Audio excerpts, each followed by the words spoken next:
Ladies and gentlemen, boys and girls, children of all ages, Lore Sports proudly brings to you the best racing podcast in the world. Now, here's your host, Lauren Leach, the color guy, Mark Allen, the Lugs Racing Podcast. Hey everyone, welcome to another edition of the Lugs Racing Podcast, sponsored by the Corp Racing and Valley Gasket. Thank you, Tim and Ben and Carrie, for everything that you do for us. It is so much appreciated. Mark, episode 162, man, how are you doing? How you doing, man? It's April and it's still winter around here. I'm getting disappointed. Yeah, got some snow, a lot of rain today, but yeah, this time of year is always iffy, I suppose. Yeah, but the icebreaker is right on the horizon, and I want to go out to Gravity Park next week, Friday, man. But I see a big window of dry weather, so maybe we can get some dry, sunny weather and dry things up, and so we can get the season started, man. Yeah, for sure. Well, man, we got another great one ahead for everyone. We're going to have Greg LePine on to start here for a little bit. He's with the Racing Roundup Show, has been on for quite a few years. They're going to be celebrating their 41st year here of talking racing. And I know some of those guys weren't involved at the initial start there, but to keep that show running for 41 years, Mark, you and I got to see that 2 years ago when we went down for the Milwaukee Mile press conference for the NASCAR Craftsman Truck Series. And what an experience that was. They do an incredible job. Him, Jim, Matt, everyone else involved in it just is incredible. Yeah, it's down at Paulie's right across from, State Fair Park there. Hey, they got good food there, man. And they packed the place, and it was just a professional show, and it was great to go down there. I think they always run it on Tuesday nights, man. So, I guess we might have to go down there and show up if we're in town around down there, man. Absolutely. That was great to see them work in person, and thankful for all that they do for our sport that we love of racing and everything like that. In addition to having Greg on, we're going to have on a couple of ladies to talk about their roles in racing and how they got involved in many different things here. We're going to have Nicole Henry on, who's the wife of Brian Henry. We're going to have Amber Bahr on, who's the wife of Shane, who we had on last week. And then we're going to have Julie Chase on, who's co-owner with her husband, Dennis Chase, of Chase Motorsports. And can't wait to talk to them. We've been trying to do a ladies show for quite a few years. Mark, I know you had brought it up at one point, and it wasn't well received by some people that we thought would want to be on. And I'm just thankful that actually Nicole Henry was the one that approached us and wanted to do it and talk about it. And then we had a few others join as well. And I'm sure over the next little while, we'll have more of these with the women in racing, because they are so important, backing up them and being involved in racing. And it's important to spotlight them as well. Absolutely, man. There's a lot of things going on behind the scenes that fans don't think about, but the sacrifices and there's a lot going on, man. So it's great to see what we can see on the woman's side of the story here. So that'll be exciting to hear what they got to say. Oh, for sure. I'm looking forward to it here in a little bit. But why don't we digress from the intro here and go out and bring Greg LePine on? Let's do it to the hotline. Thumbs up for the hotline. Let's do it. All right, Greg, thanks for joining us today. We were just talking 41st year for the Racing Roundup Show. You're one of the producers there. You do a lot with the show there. It's always great to see you at the track and at the show. How are you doing, man? I'm great. Great to be on with you guys. I listen to you guys most of the time. I catch some of your shows, so it's great to be on. And yes, this is going to be the 41st year in front of a live audience, the only show in the country that does that. That is amazing. That is completely amazing, man. Yeah. So Jim and I weren't even around in the beginning. So Terry Jeffords was the main guy. He started the show. I think he had a vision to start this show and have a live show. So they started off at the Springdale Inn in Waukesha. And that was like, I think 5 or 6 years, and then they moved to El Matador Lounge, 92nd and Blue Mound in Milwaukee. And then we are at Paulie's Pub and Eatery now, 81st and Greenfield in West Dallas, right across the street from the racetrack, from the Milwaukee Mile. And we've been there. This is going to be the 19th year at Paulie's. That's just incredible, man. How long have you been involved with the Racing Roundup show? You know, I was trying to think about that today, and I'm not sure. It was a couple years at El Matador that when Terry passed away, Jim came up to me. We were talking one day, and he was like, "Hey, you want to start maybe helping out with the show? You know, some small things, get some guests on the show." I said, "Oh yeah, I'd love to." You know, I used to go to the show weekly, and all of a sudden, year after year, I'd get a little more stuff to do, and so I think it's been over 20, I think about 21, 22 years. So that's more than half. And it's been great. You know, working with Jim is number one. You know, you know how he is. I think he's the best. He's the best out there. So, you know, it's a lot of work. But you know, when I go to the show, it's more relaxation for me. I just have to get the guests up there, and you know, most of the work is done. So it's Jim. It's all Jim at the show. So, what can we expect for the show coming up next Tuesday? The 41st season kicks off here. What can we expect for the first show, and then maybe going throughout the year here? Next week we're gonna have Bryce Miller on, the quickie driver, and the Dolans. We were talking before, the Dolans, Ted Dolan and his son TJ. Ted's been on the first show since the beginning. He was friends with Terry. He got Racing Roundup to go to El Matador Lounge, and so they've been on every show. And actually, I talked to TJ last week, and I'm like, "Hey, you guys going to be on the first show?" He goes, "Well, we don't have any car. We're not racing anymore." And I says, "I talked to Jim. We talked about it. You guys are going to be on the first show until you don't want to go on the show anymore, or you're not around." You know, so they're going to be on, and it's always great to have them on. And so with Bryce, it's the quickie deal. I got to give a little information about. So when Terry Jeffers started this show, he got Alan Kowicki's first sponsor. The '97 WLPX car was Terry worked at WLPX, and he told Alan one day, he says, "You want a sponsor? You got to go in there and you got to talk about, you got to sell yourself." And Alan he wasn't much of a talker back then. He could drive, but he wasn't much of a talker. So he got that car, and as we talked, Mark, you remember WLPX? Yeah, I remember WLPX. Yeah, they would play one side of albums, man. It was the greatest radio station ever, you know, down in Milwaukee on 97 FM down there. Yep. You're right. So if people want to come out, we have giveaways after every show. 81st and Greenfield, and we'd love to have people. We'd love to see new people down there. Hey, one thing So, that's really popular, man, is you guys come out to some of the big racetracks, you know, out at the front gate, like at the Nationals and at WIR. You're going to keep that going because that looks pretty popular right there. oh yeah, I was going to mention that we're still going to be at.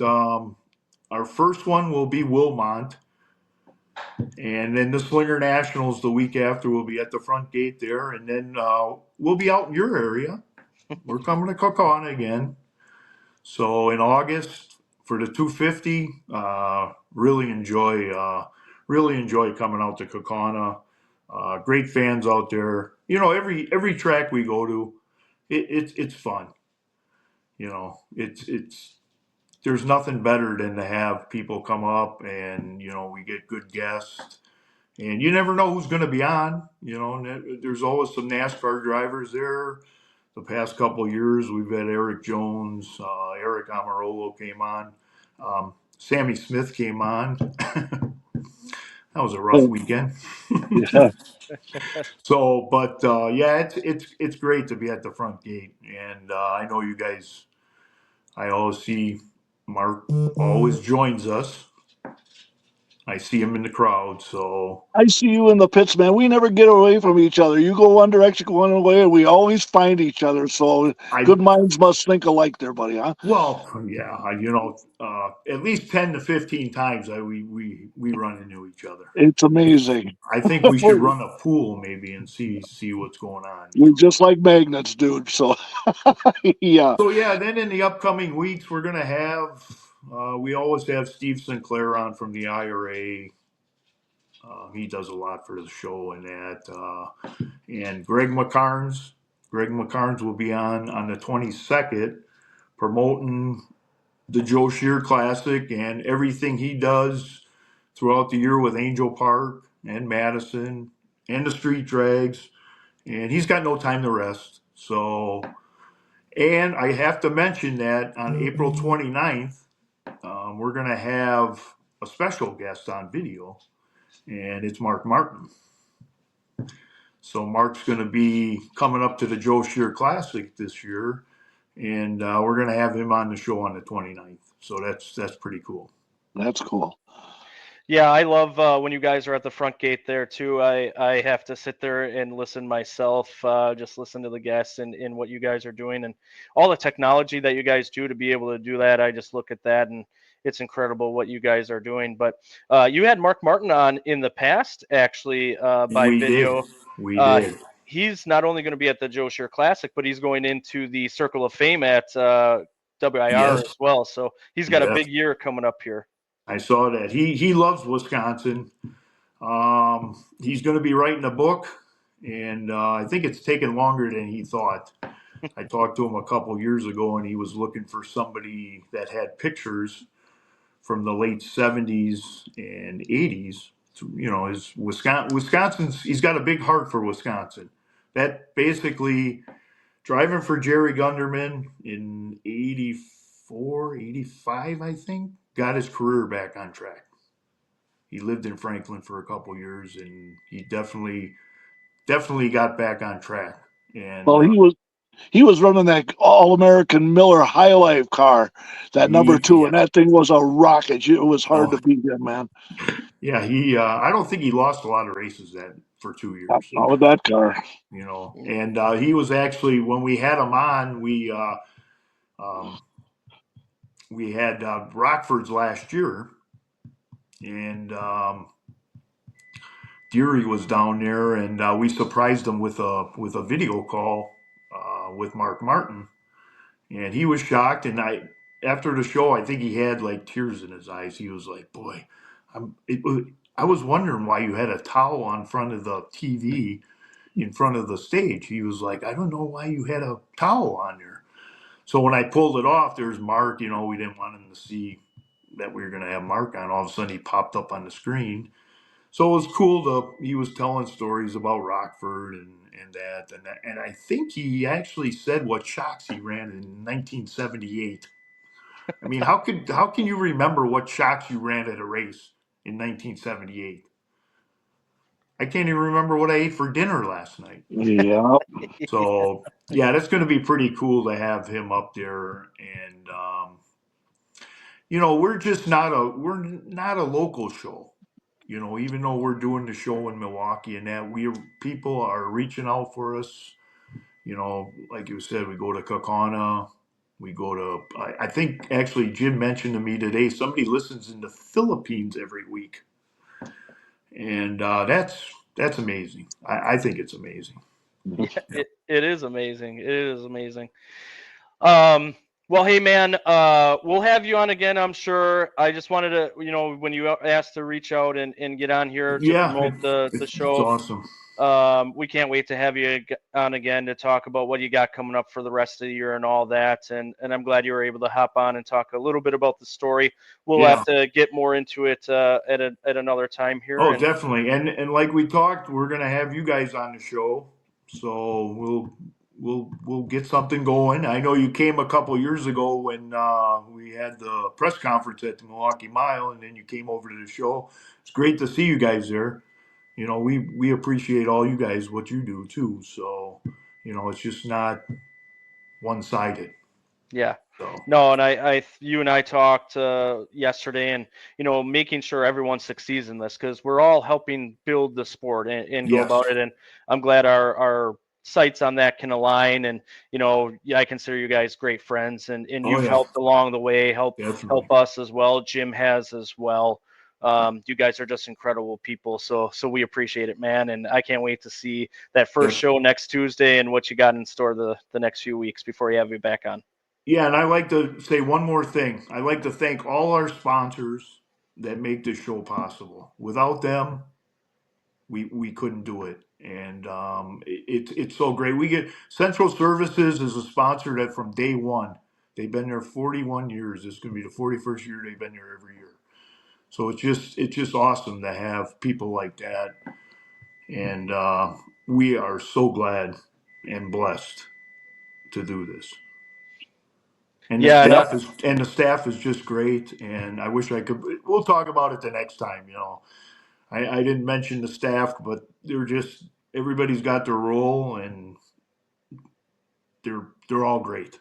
So I think the camaraderie that you have between your team and all that you guys are coming together for a common goal is great to see. Not only that, but then you look out at the drivers and teams and fans that you have in the crowd, and they all get together and tell stories and get together. That was really cool to see in person, and I'm not surprised because you guys are great people, and everyone that you have on and everyone in the racing community is great too. So to see that in person was really cool.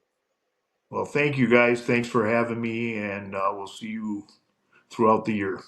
How about at the Dells? Are you going to the Icebreaker, man? There's a beer on the line. I'm playing that one by ear. We'll see. All right, I got a cold one waiting. Joe Shear Classic for sure. Yeah, we'll be there too, but I got a cold beer waiting for you down at the Dells, man. So come on down, man. We'll hang out. I can't pass that up. Yes, sir. All right. Thanks, guys. Thank you. Have a good night. You too. All right. Bye. Well, Mark, it was great to have Greg on. I'm happy that he reached out. I was thinking about a partnership with them for a while here, so I'm glad he reached out and we were able to have him on. I hate that we didn't get into his story so much, but with the ladies coming on, we had to keep it short there. I'm glad we were able to promote his show on the Racing Roundup show and all the people involved, Jim, Matt, him. Everyone involved with that because it's incredible what they're doing. And I'm glad we were able to give them some time today before they have their first show coming up next Tuesday. But I'm really looking forward to having him back on and Jim back on, or Jim on for the first time, I should say, to really get into some great discussions. Oh, the stories, man. They'll just be flying for that one, man. Yeah, I appreciate Greg a lot, man. We see him all the time. He's a good old boy, so definitely like seeing him out there. So now we put that handsome face to who he is out there. So when you see him at the racetrack, Greg is just a hell of a guy. So, he'll say hey to you. Yeah, for sure. So I was got a little visitor here. Happy to have him on and looking forward to bringing on our next guest here. Again, we're going to have Nicole Henry on, Amber Bahr on, and Julie Chase. So why don't we bring them on and have another great discussion here? The triple hotline. This is even better, dude. All right, ladies, thanks for joining us today. Nicole, I'll start with you since you're in the top left there. How are you doing today? I'm good. How are you? Good. Looking forward to talking to you ladies about some racing, your involvement in it, how you got involved, and a bunch of other things here. Like we've said, we've been trying to get some different guests on here and ladies in the past, and we're fortunate to have you three on. Julie Chase in the middle here. Julie, thanks for joining. How are you? I'm doing great tonight. It's great to be here. And then Amber off to the right here. We just had Shane on last week, so we got to talk to you and see a little bit there. Thanks for joining us as well. Yeah, thank you. I'm happy to be here. Hey, are you gals just as excited as we are to get the season get it going on? I'm excited. Sure. Nervous, excited. Yeah, nervous. This is kind of a rough time going into the season, trying to get the cars ready and just kind of prepare yourself for a roller coaster. Now we just need Mother Nature to cooperate. Yeah, we do. Today is not looking like a good day up here, but hopefully over the next week or so, because we got racing starting this upcoming week here, so it's going to be important for the weather to cooperate as much as possible. Nicole, I want to start with you again. You're kind of in an interesting spot here. You have children who also race, but I want to talk about how you got involved in racing and your first memories of racing, probably before even meeting Brian. Yes, actually, it all began at the good old Speed Zone in Oshkosh. I went there as a kid with my dad, and didn't take long. My dad got the bug to race, and he started racing. And before you knew it, he met Brian, and that's kind of how it all began. Because then he said, "Here's your husband. You don't have a choice." And the rest is history. Well, a husband that comes with a race car, huh? How can you beat that, right? Exactly. He said, he's got all the speed secrets. You need to marry him, and life will be good. That's awesome. Julie, to my knowledge, you didn't have much interest in racing prior to meeting Dennis, and then you meet Dennis, and tell us about how it goes from there. So I'll just a little bit of my history with racing. The only races I had ever gone to is my uncle lived in Indianapolis. So for about 6 years, we went to the Indy 500 when I was in high school and college.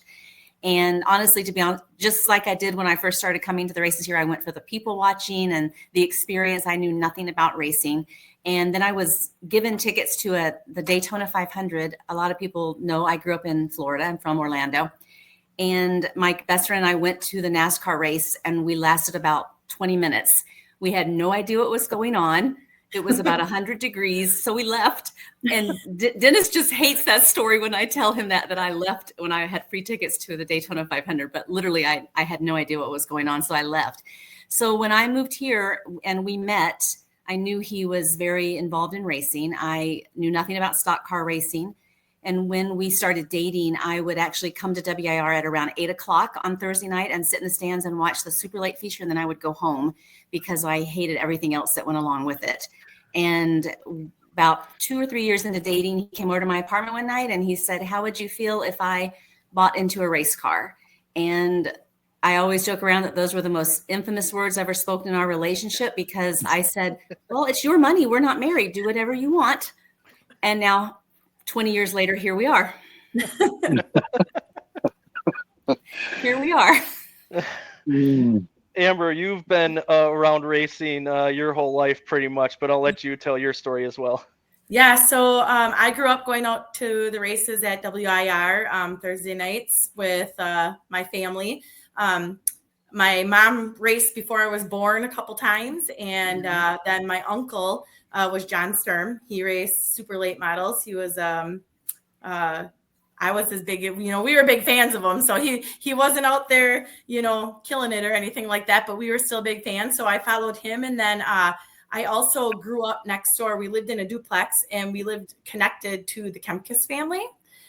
So back in the day when we were really little, Jim Kemkes, that was who we, went out there and watched. And I never stopped going on Thursdays, even, in my teens and stuff like that. And then, all of us teenagers started hanging out around the racetrack, and, you get to meet this person and that person. And I met Andy Monday, and we became friends and stayed friends through high school. And through Andy, I met my husband, Shane, and the rest is history. So, our worlds collided. I was a big asphalt girl. He was a big dirt guy because he grew up on the dirt, and our worlds collided. And then before you knew it, I was going racing Thursday through Saturday.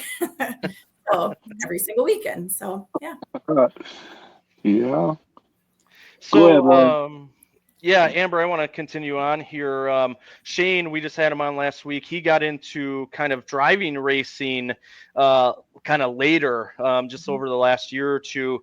What are some of the challenges or thoughts that you had when he said, "Hey, I might be interested in driving versus crewing and spotting"? So he's kind of he never wanted to race. He's like, I just want to wrench on cars. I just want to build race cars. And he would do all this research, all this. And I was just like, okay, whatever. So for all those years, I mean, I was with him for 22 years, I think, or 20, maybe 21 years before he hopped in a car and did a mechanics race. And I knew when he pulled in the pits after that mechanics race, because we call it a win, because actually he raced against Eugene Gregorich Jr. and that's who ended up winning the mechanics race. I was like, okay. So we called it a win for him, but I saw his face get out and I knew, and I was like, oh no. So he was like, well, I think I want to get a car. And I was like, oh, okay. Well, let's figure out life here a little bit, with the kids, and we had a daughter in college and stuff like that. So, just figuring out financial part of things. And then I kind of was like, oh, this isn't going to happen anytime soon. And then before you knew it, all of these people that he helped over the course of like 30 years, because he gave so much of his time and stuff over those years, they all came together and they were like, I have this. They found out he got a chassis, and it was like, before, he had a clutch, he had a tranny. My best friend Casey and her husband Aaron, they owned a motor that they were like, let's get you out on the racetrack. Andy helped them so much to get him out there. All these people came together, and I kind of sat there and I was like, okay, this is going to happen. I knew I was going to be a nervous lady, and every single time he pulls out on the racetrack, I pace. I don't do well sitting down. I pace and I swear and I yell at people, and I do this, to make them go faster and pass people, because that helps all the time, but yeah, I just the nervousness. I'm getting a little bit better, now that he's got a whole year under his belt. The rollover, we can talk about that later, but the whole rollover, that was a whole different scenario, and that started up a whole different kind of thing of nervousness. But I'm proud of him. Like he said, we're older, like we're in our 40s, and I'm just proud that I think deep down he really probably did have a dream to drive, and I think he just needed to get out there and be pushed to kind of do it. And he's been quite successful, I think, in his short time that he's raced, and it makes me really super proud of him. So that's awesome. Very good. Yeah, that's neat. Julie, you're the only one who doesn't have like a loved one necessarily racing, but your loved one is the car itself. What was that like when you did marry Dennis and continued on to this endeavor? Did you ever think, we're not going to do this anymore after you got married, or were you like, yeah, let's keep doing this? What were your thoughts when you got married finally and decided to continue on? Well, I never imagined that we would own our own car. I mean, Andy and Dennis first owned a car together, as most people know. That was kind of our first endeavor. We owned a car with Andy Monday for 2 years, and I really never truly believed that it would go much further than that. And then when Andy and Dennis decided to part ways, and Dennis bought his first Super Late on his own, I don't know, I guess I was in a little bit of a state of shock, but it was something that had become such a part of our family. Even with Taylor, she would go over to the shop and help him bleed brakes, and I would go over and help do things on the car. So it became what we do. And over the course of the years, every year, honestly, I think it's going to be the last year we do this. And it's not that I don't want us to race anymore. It's just, it's a big burden financially. I think, as all of us know, it's a huge burden financially. And, Amber and Shane are in their 40s. Dennis and I'm almost 60. So I'm ready to retire. And so is Dennis. So every year we think, when are we going to stop this? But we ask each other all the time, what would we do if we didn't have racing? Because that's where most of our friends are in racing. Our weekends are racing. I don't know what we would do. We would sit around and stare at each other, I guess. And we've been so fortunate to have some really great drivers in the car. It is definitely very different being just a car owner. I say all the time, I'm thankful Dennis doesn't drive. I am a nervous wreck just with our car on the track. If it was someone I loved inside that car, I would just like what Amber was saying, I think I would be pacing. I already am literally a nervous wreck before the feature starts on Thursday nights, and I pace back and forth in front of the seats where I sit and get sick to my stomach. And it's just, it's your whole heart and soul. And when you see the person that you love giving 150% to that car, and Dennis doesn't drive, and maybe a lot of people don't understand the knowledge that Dennis has built over the last 20 years, but just to see the angst and the emotion that he goes through with that car when we don't do well or when we're in a wreck, it's very difficult for the spouse and the family. But again, I don't imagine us giving it up anytime soon. It's our way of life now. So is it hard to balance a healthy relationship between racing and the family life? It is for me. And this is no joke. I have not seen Dennis since Sunday, and we live together in the same house. So I see Dennis during race season. I see him usually on Friday nights. He's home. And on Saturday night, we try to have date night unless we're at a racetrack. And Sunday, he's at the shop all day. And Sunday night, he comes home around 8 for dinner. And then I go to bed. I leave for work at 5:30 in the morning. He gets home from the shop at 12:30, 1 in the morning. And we pass each other in the night. So it is extremely difficult on a relationship. Mark, that's one of the reasons that we keep going to Snowball every year, because it's kind of our chance to just, even though we're still at a race, we have that time at night to reconnect, go for walks on the beach, and just kind of, talk about our future, talk about our grandkids. So it is definitely been trying for the relationship. I always say that we have one big blowout in May, and we have one big blowout in October when he's home again, because I'm so used to him not being here that when he's home, now it's affecting my schedule, because I had plans to do this and plans to do that because I'm used to being by myself. So, but we've worked through it and we've made it work. And I think for us, we start to look at, we want to spend more time with our grandchildren. So we have to really realistically say, how much longer do we want to do this? Because this definitely is taking time away from spending with our grandkids. And one thing I want to say is this is technically still the off season. I understand there's not much of an off season anymore with the technology in these vehicles and all that, but this is technically still the off season, and it takes that much time. Just absolutely incredible that people are doing it and love it still. Yeah, and I may be speaking incorrectly, but I think all three of us are pretty similar. We don't have huge teams. Like, we don't have 5 or 6 crew members. We have 2, besides Dennis, full-time crew members, and one of them has his own cars.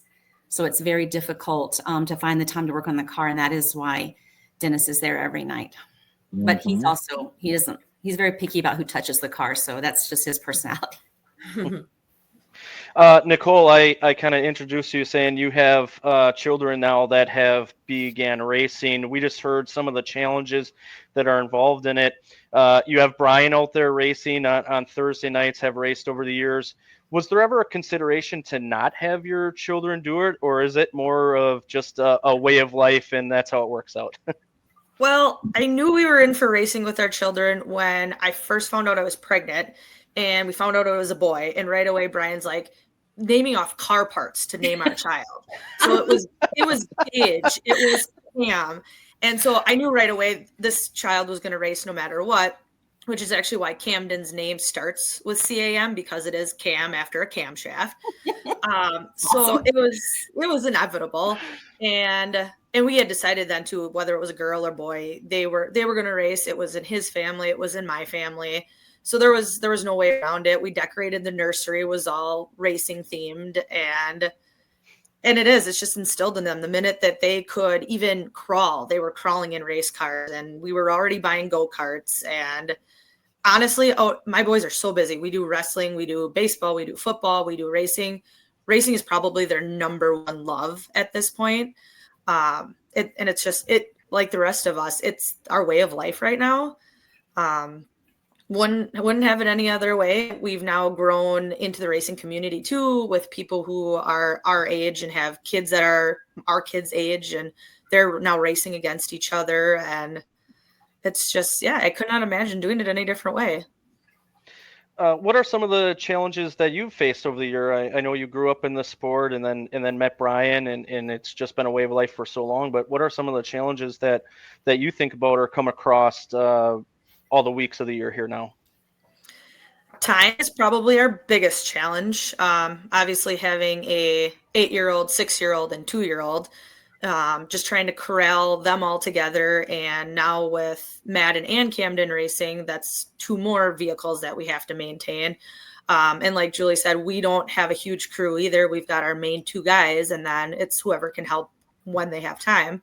But just even to my family's, each child and husband have a different personality. So in the shop, some kids, Madden, he wants to be out there all the time. He wants to be helping. Camden, you got to push him a little bit. He wants to go and win the races and have the glory, but we're still instilling him that you have to work for it. Kind of like out on the track. I don't really worry about Brian as much.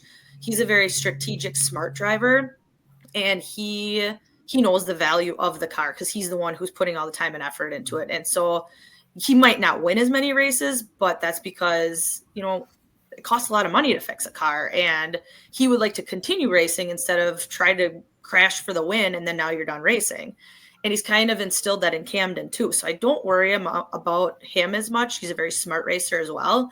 But then I think it's the second child, and I don't know what it is about them, but they have a much stronger personality.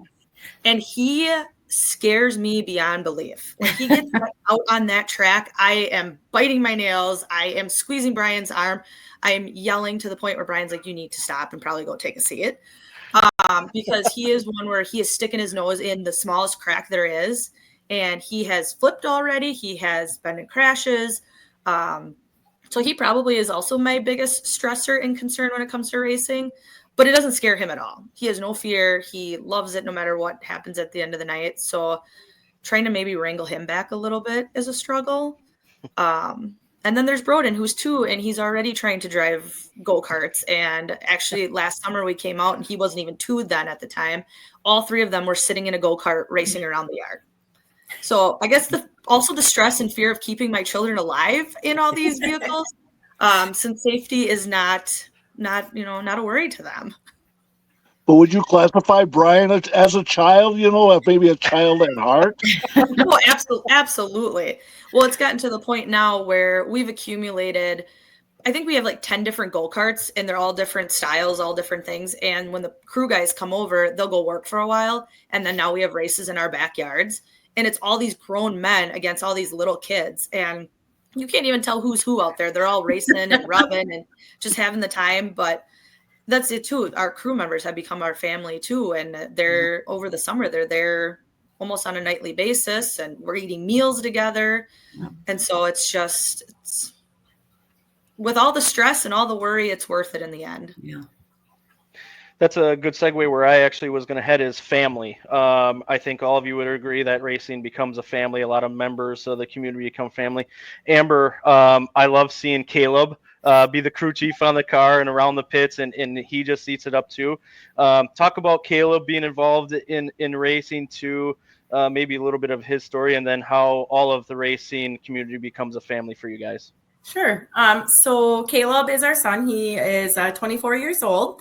When Caleb was about 4 years old, 3 or 4 years old, I had my best friend came to me, and she worked in an autism program as she was a line therapist.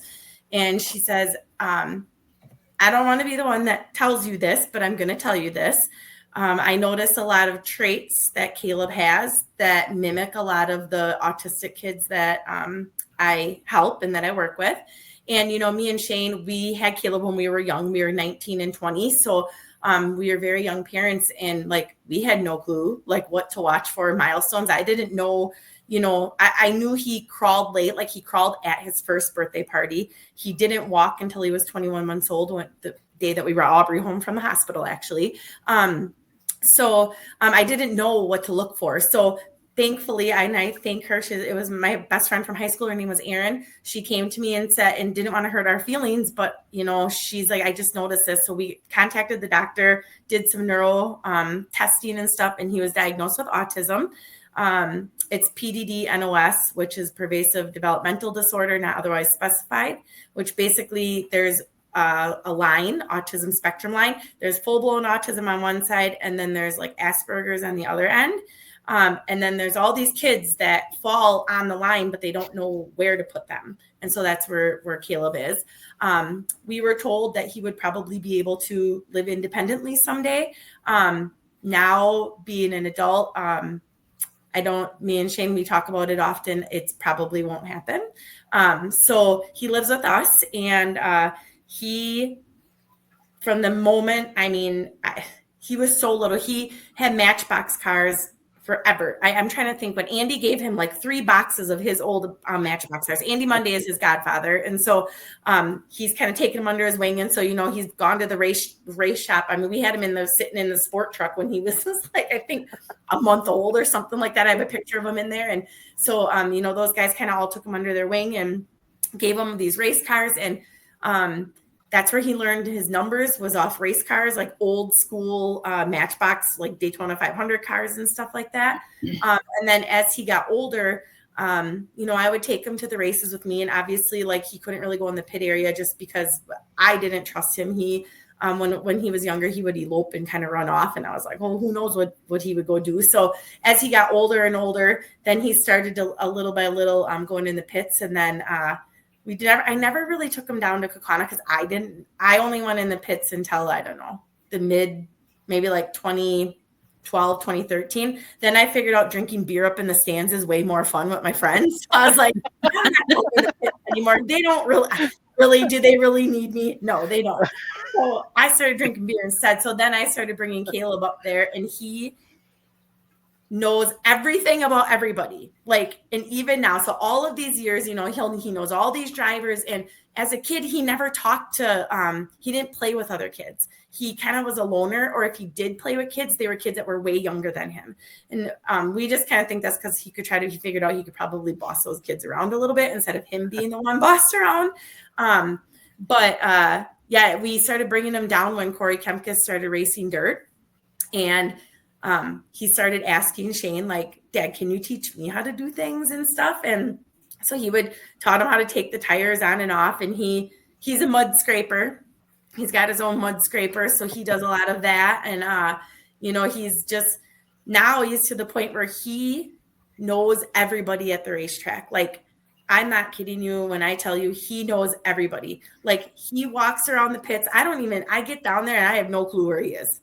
I'm like following him on Life 360. I'm like, we're trying to leave. And I'm like, where is Caleb? And there he is off chatting with somebody because somebody needed to know something that was happening in the racing world. And Caleb is the go-to guy. So we've been messaged. Well, not me, but Shane has gotten some messages from some fellow drivers and stuff that just, have messaged us and said to us, we just want to tell you, like, your son is awesome. Like, he comes down, he talks to us. He goes, anything I need to know, it's your kid is the kid that I go to, anything that's happening in our community. But so we've gotten a few messages like that. So that really warms my heart. And, as a mom of a child with a disability, like, you worry that I know he can get annoying. Like, we know that. And I know that he's annoyed people on our pit crew. And I know that he's annoyed some of our friends. But, they just look past it, and everybody just kind of realizes, like, that's how Caleb is. And so while I still worry about it a little bit, and now he started partaking in beverages himself. So sometimes he gets a little loosey-goosey with his flappy jaw there around the pit area. So I guess now I'm about that. Like, what is he telling people? Like, what's he saying? But everybody just kind of like takes them under their wing. And, someone will be walking by. They're like, you're looking for Caleb. He's over by Mike Meyerhofer, wherever he likes to go hang out and stuff like that. So, but it's really cool that, everyone kind of knows who he is, and he knows pretty much everybody in the pit area. And so it just makes us feel really good that people are really nice to him. And so, yeah. And I think I heard yesterday or this month, I think I heard it yesterday, is Autism Awareness Month. It is, yeah. April is. Today, I think today is World Autism Day. So sure. I should have worn you're supposed to wear blue. I wore my wrong sweatshirt today. I wore my blue one.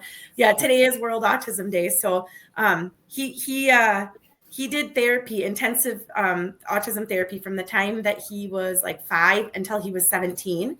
And we even had a night each summer. I think I did it like 3 times where because all he did was talk about racing. So we would bring all of his therapists to the racetrack with us, and I would treat them with snacks and pay for their way to get in and stuff like that, just so that they could see, what he was telling them about and stuff. So yeah, it's pretty awesome though. So Go ahead, Mark. Yeah, we also noticed last week he's a little camera shy also. yeah, I don't know what that was about, because typically he's right up in there, Yeah. when you're talking racing. So that was he must not have been ready. Julie, talking about family here, you've had a few drivers and wives and family become your family as well. Talk about that, having different drivers and getting to know families and how they become your family. Okay. It's probably one of the hardest things about being a car owner. We have to find different drivers for our cars. We've been very fortunate. Really, ever since our Casey days, people want to be in our equipment. Casey really put us on the map as super late owners with all the championships and the winnings. Everybody knew we have really good equipment. So we usually have drivers come out of the woodwork and email us and call us and say, hey, any way I can get behind your car this year. But unfortunately, with that comes the very difficult fact that every year, every 2 years, we're most likely going to change drivers. And I am a people person, so I always build relationships with the wives, the kids, and it's very difficult. Casey and I and Dennis and Whitney were together for really close to 5 years, and they became part of our family, especially Whitney and the girls for me.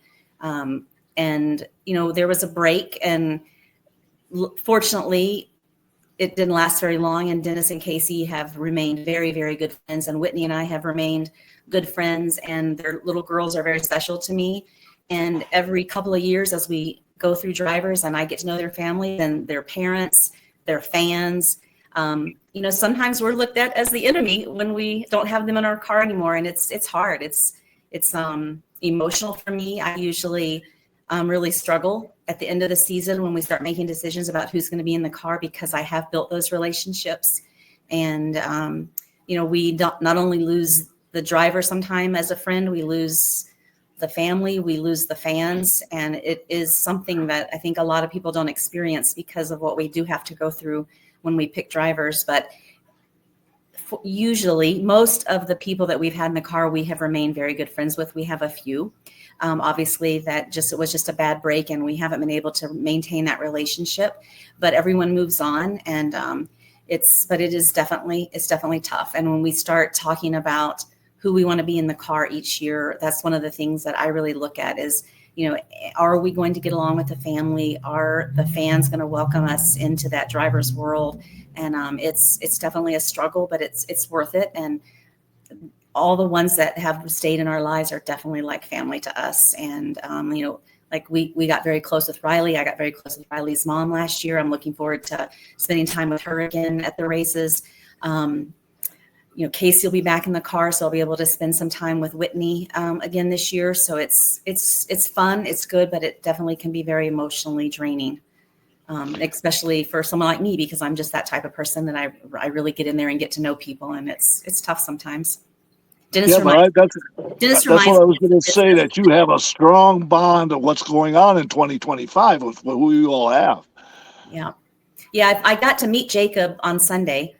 So that was the first time I had met Jacob. He came down to put his seat in the car and was there for 4 or 5 hours. And I went over and met him and talked to him for a little bit. And then he texted me on Monday and said, after spending a few hours with Dennis is going to kill me that I'm going to say this, but I always say that my husband eats like a toddler, because if I would feed him chicken nuggets and pizza the rest of his life, he would be happy. And Jacob said, sounds like Dennis and I have a lot in common. I eat like a toddler too. So it was kind of funny because I always ask them, because we feed the team, are there any dietary restrictions I need to know about, or anything that you can or can't drink in regards to water, Gatorade? So that's kind of how the subject of food came up. But so it was nice to meet him. I have not met his wife. I think he has 4 daughters, 3 or 4 daughters. So they keep him very, very busy. So I look forward. I don't know if they'll all be at the Dells in next Friday, but hopefully I'll get to meet his family. And then obviously Whitney and Casey will be back in the car for the red, white, and blue race. And Ty will be back in the car for some races. I don't know how many. And then obviously Riley will be back in the car. So it's a good group we've got. It's a fun group, and I'm excited for the season.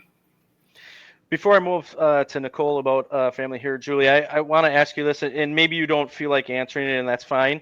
How does it work to get a driver? Do you have to pay a driver to come drive your car? Do they pay? Is it just kind of, hey, come drive our car, and we're the owner? How does that work? Yep. So normally the way it has worked for us, I wish we charged, but we don't.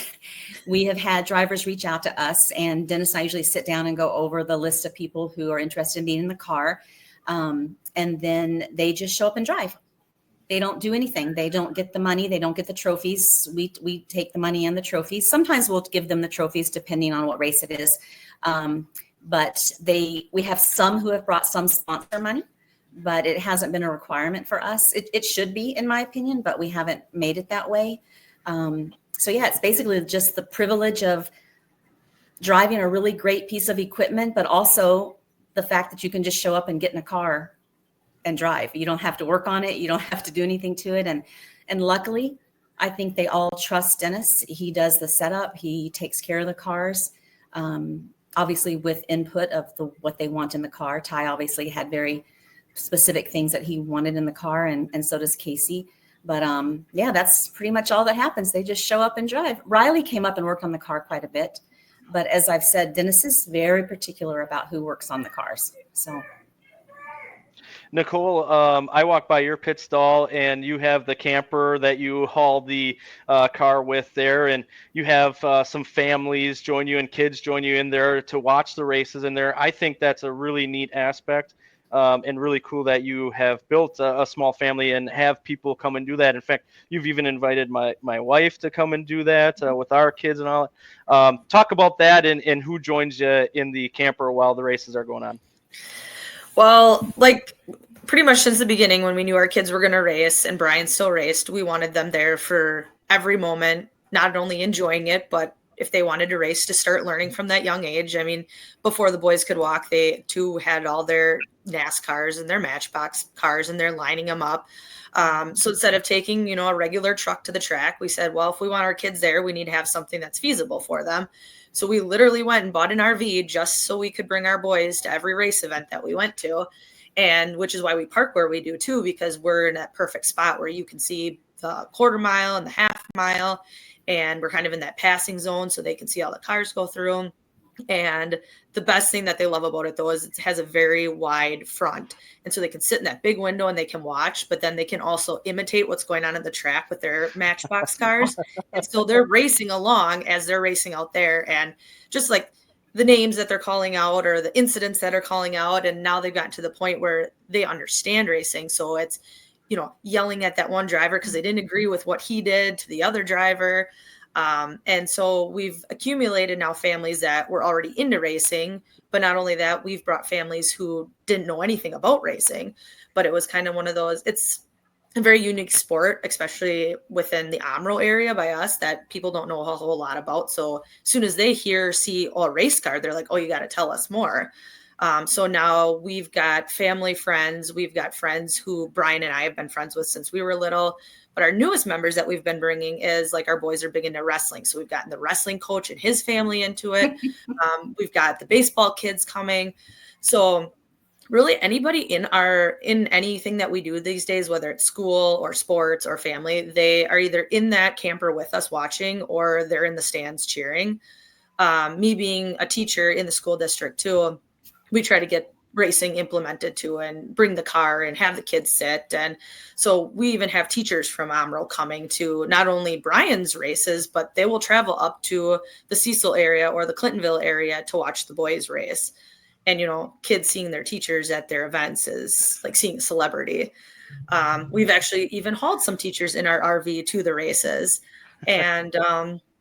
And again, too, at the end of the night, whoever passes by, the boys are more than happy to greet, and we're happy to greet, and parents share a beverage, kids share candy. And again, it's just such a family aspect for us, and anybody else we can bring along it's just better.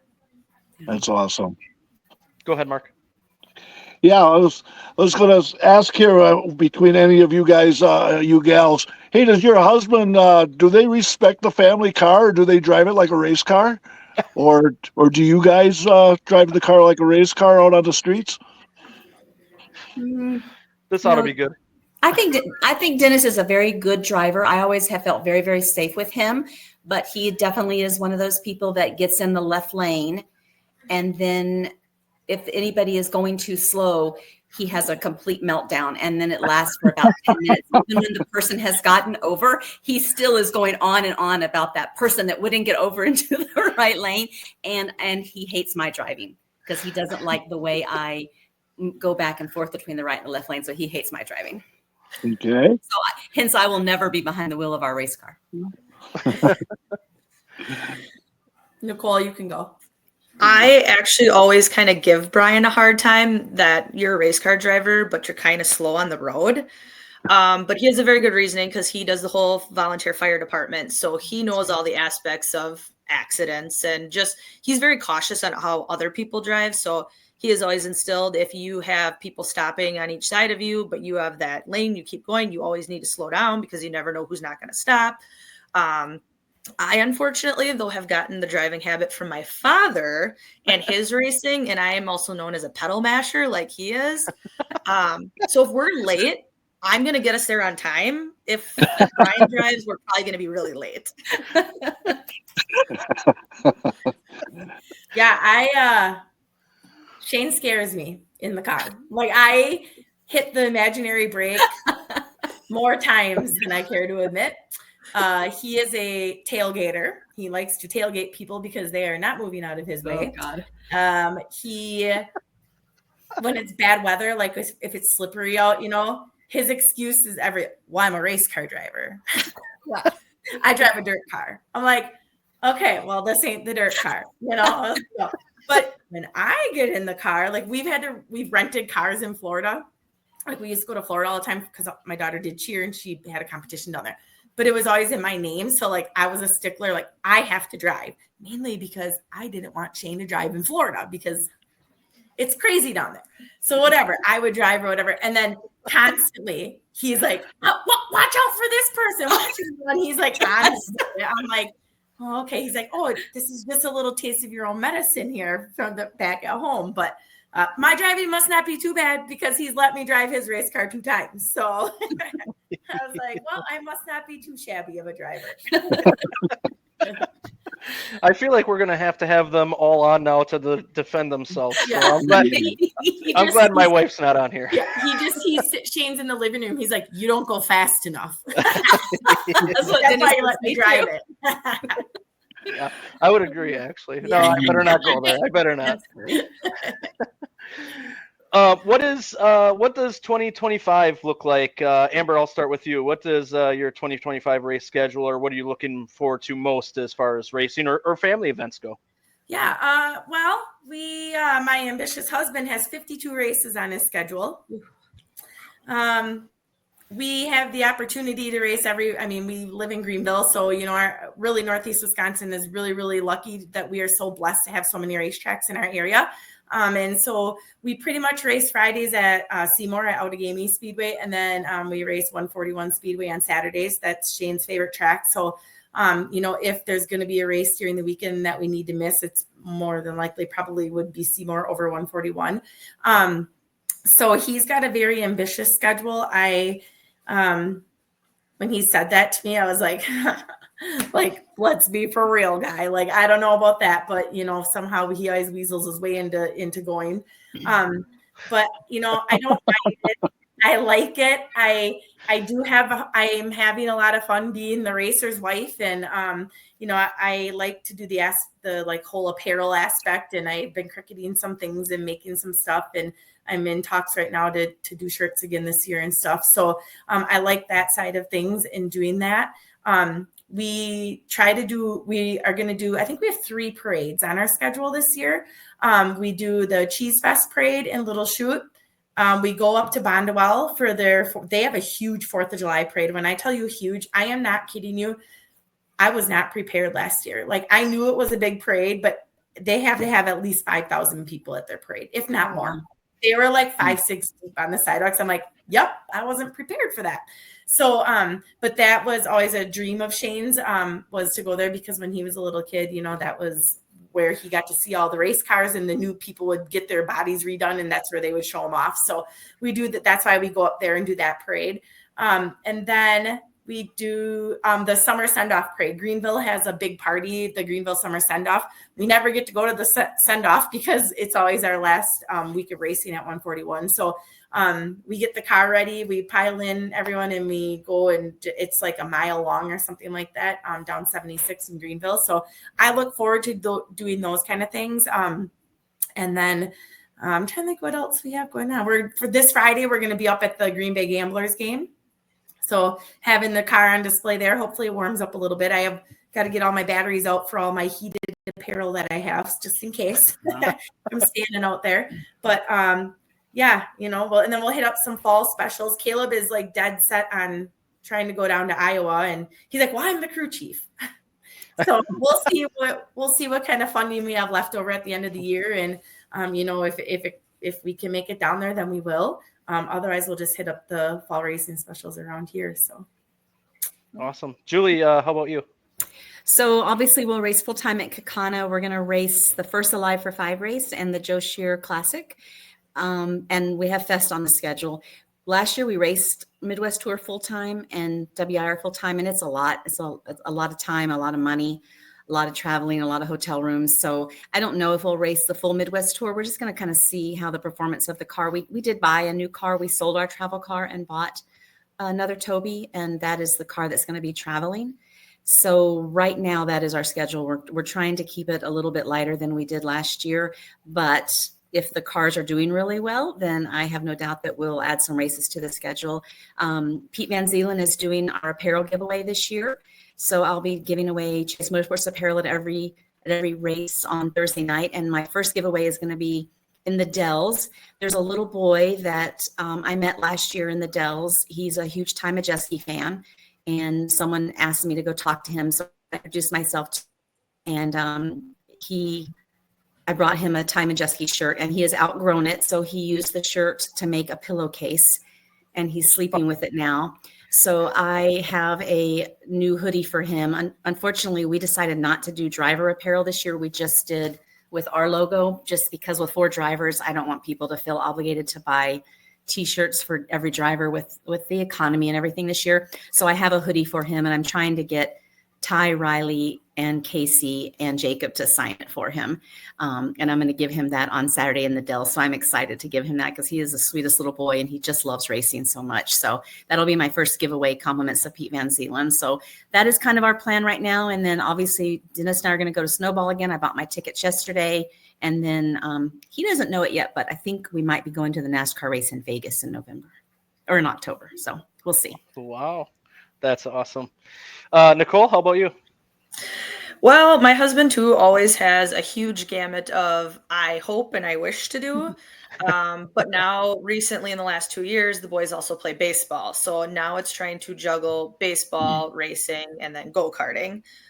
So we will continue to do full-time at WIR for sure. And then both boys, they're in between now building wing carts. So they look like mini sprint cars. So we just found out they can race those in Clintonville on Wednesdays and then Cecil on Sundays. So it looks like we will be go-karting 2 days a week and then racing 1 day a week. I know he'd love to do some fall specials and things like that, but he is also a coach. He coaches wrestling, he coaches baseball, he coaches football, and Camden can start tackle football, which starts in August. So it's just going to kind of be week by week and see what we have time for. And we've kind of gotten to that point where Brian loves racing, but unfortunately, if something has to give, it's going to be his racing. Because the boys right now and all their endeavors are coming first. I could see why you said that time is a challenge. That was the first thing you said. Yeah, it. No kidding there, huh? Well, and it's one of those things where we want them to try everything, but they haven't found anything they don't like. They love everything, and they are, for the most part, pretty good at what they've been doing. So for right now, we're just going to try to do it all. I did forget one thing. Yeah.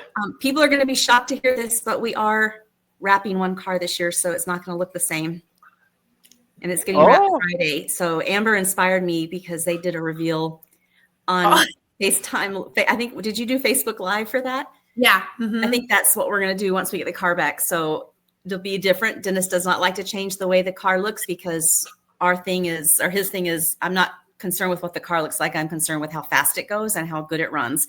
So I'm very excited that he's wrapping it, but we wanted to have the cars differentiated this year because Casey being in one and Jacob being in that one and Riley and Ty being in the other car. So I'm excited to show that off when we get it wrapped. That is exciting news. It's been a traditional blue and red 47 for a long time. I know there was a year that I think Casey was in the car where it had a little bit of white and black on there as well. Yeah, that one was red, white, and blue. And this one's going to be pretty similar to that. So sure. Nicole, I wanted to mention as well those dirt tracks that you go to for the go-karts and now the winged go-karts. Those tracks are just incredible. I got to announce at one. It was probably 10 or 15 years ago now over at GSR Kartway in Clintonville and seeing that firsthand. And then we actually came and watched your boys up at Cecil there. And those tracks are just incredible. And everyone that races on there, it's pretty crazy, but it's a lot of fun to watch. It really is. It is amazing too. I mean, you can start when you're 5 years old and just some of these kids have got it right out of the gates. And for me, one of the other scary parts is Camden has gotten dad's talent in racing and he's been able to move up in classes. And I mean, he at the time was 7 years old and he's racing with like 11 and 12-year-olds. So it's amazing, but they are well run. They have go-kart rentals. So if you don't even have a go-kart, you can go rent one for the night and just giving all these kids opportunities because that's our future of racing. So we got to make them love it now so they continue to do it. Absolutely. Yeah. Mark, go ahead. Hey, I want to ask all of you one single question too. Hey, Amber, what was the first car that you learned how to drive in? I have to think here. It was 1992 maybe Chevy Lumina. My mom had a candy apple red Chevy Lumina. I had a white 92 Chevy Lumina Z34. So it's the only one time I was in a Chevy that I actually say that was a good car. Yeah. Shane had a Chevy Lumina too for a while, but was it white, Shane? I had a white one, a maroon one, and a blue one. Oh, he had three of them. He had a white, maroon, and blue one. We really liked the Chevy Lumina, apparently. Oh, that was such a popular car back then. So, Julie, what was your first car you learned how to drive in? A 1968 Volkswagen Beetle. There we go. Yeah, my stepdad bought it for me, and I didn't know how to shift gear, so it sat in the driveway. And I kept riding the school bus to school, and I would get home every day just livid that I had to ride the school bus. And my mom said, "You have a car, you figure out how to drive it." So I just started driving it. I lived in Florida, so we lived right in the middle of an orange grove, and I would just drive around the dirt road for hours at a time. First gear stop until I finally learned how to drive that damn car. Very good. Nicole? Well, I actually have a funny story for mine. So I had gotten my temps, and the day before, my boyfriend at the time, which, in high school, you think that's the be all end all, he had broken up with me. And my dad said, "Oh, no, you're not going to do that to my daughter." And he came home with a 91 Firebird. And he goes, "You are going to be the coolest kid when you show up at school when you can drive." So, and it was wintertime at the time. So he actually, my first time ever driving, he took me out into a park and ride, and it had just snowed, and he was making me whip donuts and everything else out there in this Firebird because he's like, this can be hard to control. And he was right though. When I turned 16, showed up in that car, I was pretty cool then. Yeah, you were. And then it wasn't long after that there was two more 91 Firebirds that showed up in that parking lot. That's funny. One of the last things I want to ask here, Nicole, I'll start with you and then we'll go down the line if you guys would just want to continue. What is the one thing that people from the outside or fans that you think they should know about racing or being a female involved in racing or having a significant other children in racing? What's the one thing that you would say that you'd like people to know or maybe they don't realize? I think the biggest thing is I always get a lot of times like, why do you do it? Like they're going around in circles and it costs a lot of money. Why do you do it? And I want them to know, like, if it's like any other sport, if you truly have that passion and you want to do it, then you need to be supportive of that person doing it. And yeah, sometimes does it get tough financial wise, or like you're going to the track and getting nervous? Yes. But for those people that you care about, you want to see them do what they want to do in life. And some people can race till there's obviously racers who like to do it older in their generation. So my dad didn't start till later. But I think anytime you have the time to do it and you really want to do it, you got to do it. It's like kind of a once in a life opportunity. And I actually got a lot more respect for it when I did the powder puff race, because a lot of people too say, well, it looks so easy. It's not easy. I thought I was going 70 miles an hour or above, and I was probably going about 20. So I just think it's the respect aspect. Like there's so much more to it than people realize. And either they just see it that it's a waste of time or a waste of money, but it's not. It's like any other sport. Yeah. Julie, go ahead. I hope it's okay that I say this, but I have a very pretty high profile racing page. I post a lot. I did a lot of videos, and I think that I want fans to know that this sport is hurting. And the more you get on people's Facebook pages and bash people's teams, bash their drivers, it's destroying the sport. And I had a situation last year where we had some people very upset that we put Ty in the car because he's a NASCAR driver. And a gentleman confronted me in the pits, and we're fine now, but I had blocked him from my Facebook page because he made some extremely negative comments. And he and I had a long talk, and it was so good just that we talked it out, because I said to him, these kids need heroes. And the nights that Ty was in the car, when you saw the kids lined up to get his autograph and have their picture taken with him, and the line of cars all the way back to roundabout to get into the track, that is what racing needs. And Dennis has always said, we think we came in second to Ty when we had Casey in the car 72 times. And it never made Dennis mad. It made him better. It made him work harder to make the car better, to figure out what we could do to continue to be better. And that's what bringing someone who's as good as Ty to WIR should do. It should make everyone else strive to be a better race car driver, work on their cars harder, make them better, but respect the fact that he has this following, and these kids need that in this sport because it is a dying sport. And we need people to be positive. We need these kids to be excited about coming to see the drivers they love. A lot of kids love Andy. I mean, Andy Mundy's been great for racing. We want that to happen versus bashing your drivers all over Facebook. And so I let this guy back on our Facebook page, but I told him I was going to be watching every post he makes, because I won't have people coming onto our page and making negative comments. And I will say that I have made some mistakes on Facebook as well. In the past, I made some negative comments. If we got in a wreck with somebody, and I didn't always end up deleting them, usually before, people were able to see it before I deleted. And I regret that. And I try so hard to let's be 100% positive about this sport so we can continue building it, and all these fans can keep coming and watching their heroes go around in a circle. Amber?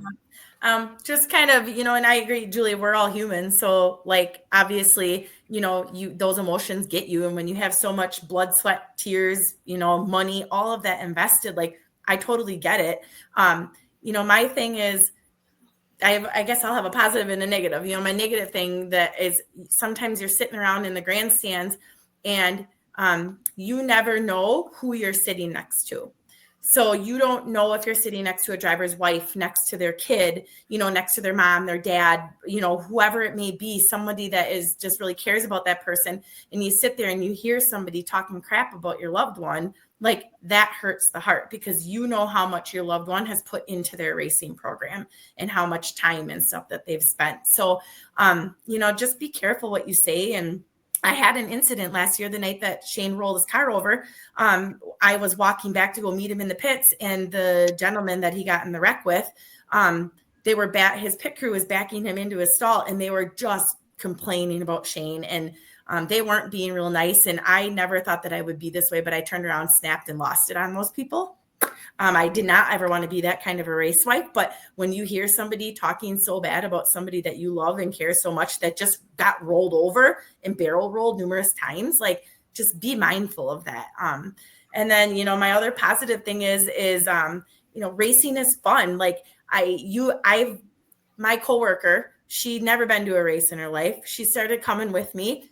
Now she's dating a race car driver. I just bring those people with you and they can see how much fun it is. So then they can start bringing their kids. And, I think like Nicole said, or Julie, I'm not sure who said it, but, the kids are our next generation. That's why Shane's whole pit crew is, it's Caleb, obviously he'll be around, and Shane's dad, he's been around it for his whole life. But then we have my 3 nephews, Hunter, Dylan, and Carter, and they're all younger, and we want to get them involved so that they can want to be getting involved and then getting their younger siblings involved and their kids and stuff. So it's fun. I think it's very affordable, especially at our tracks around our area here. It's a very affordable. The food is affordable. All of our tracks let our kids in that are, I think, 10 or 12 and under for free. Yeah. You can't go to a sporting event that lets your kids that are 12 years old in for free, So just bring them out and even if you don't know what it's about, reach out to somebody, find a racing page online and, on Facebook or whatever, and just ask them questions about it and just answer and try to, like they said, be positive. Yeah, it's funny. People at work will always make fun of me because they'll say, why do you always bring up racing when you're talking to customers? I said, because about 1 out of 3 customers end up loving racing. Mm-hmm. And they're in town. Some of our customers are here for 6 months. So I have 2 customers that when they're here in the summer with their product, I'm not going to say what it is, but they come to the races with me every single night and they love it. They love watching the guys wrench on the cars. And so it's just amazing. You never know, someone that you just met might love racing and you don't even know it. So if they're here in Appleton, I always try to invite them to the races and they always end up having a great time. Yeah, we, my work actually sponsors Shane's race car. And last year we all got Shane Bahr shirts. And so we're not open on Friday. So on the Thursday before the weekend, all of the employees at my office all wear a Shane Bahr t-shirt as our awesome. Uniform top.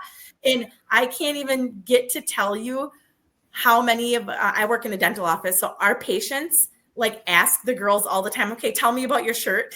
And some of them, they're like, this is what I told them. Is that right? And usually it's not, but that's okay. They're trying to explain it to them. And well, what does he race? And is it like NASCAR? And I'm like, it's not, but whatever, just say yeah, So it's cool to have these patients come in and a lot of them are like, oh, I didn't know that there was racetracks around here. I'm like, how do you not know that? But we've been in it for so long. That's why we know. So, just getting that word out and wearing your racing apparel and stuff like that. And people ask questions. It's pretty awesome.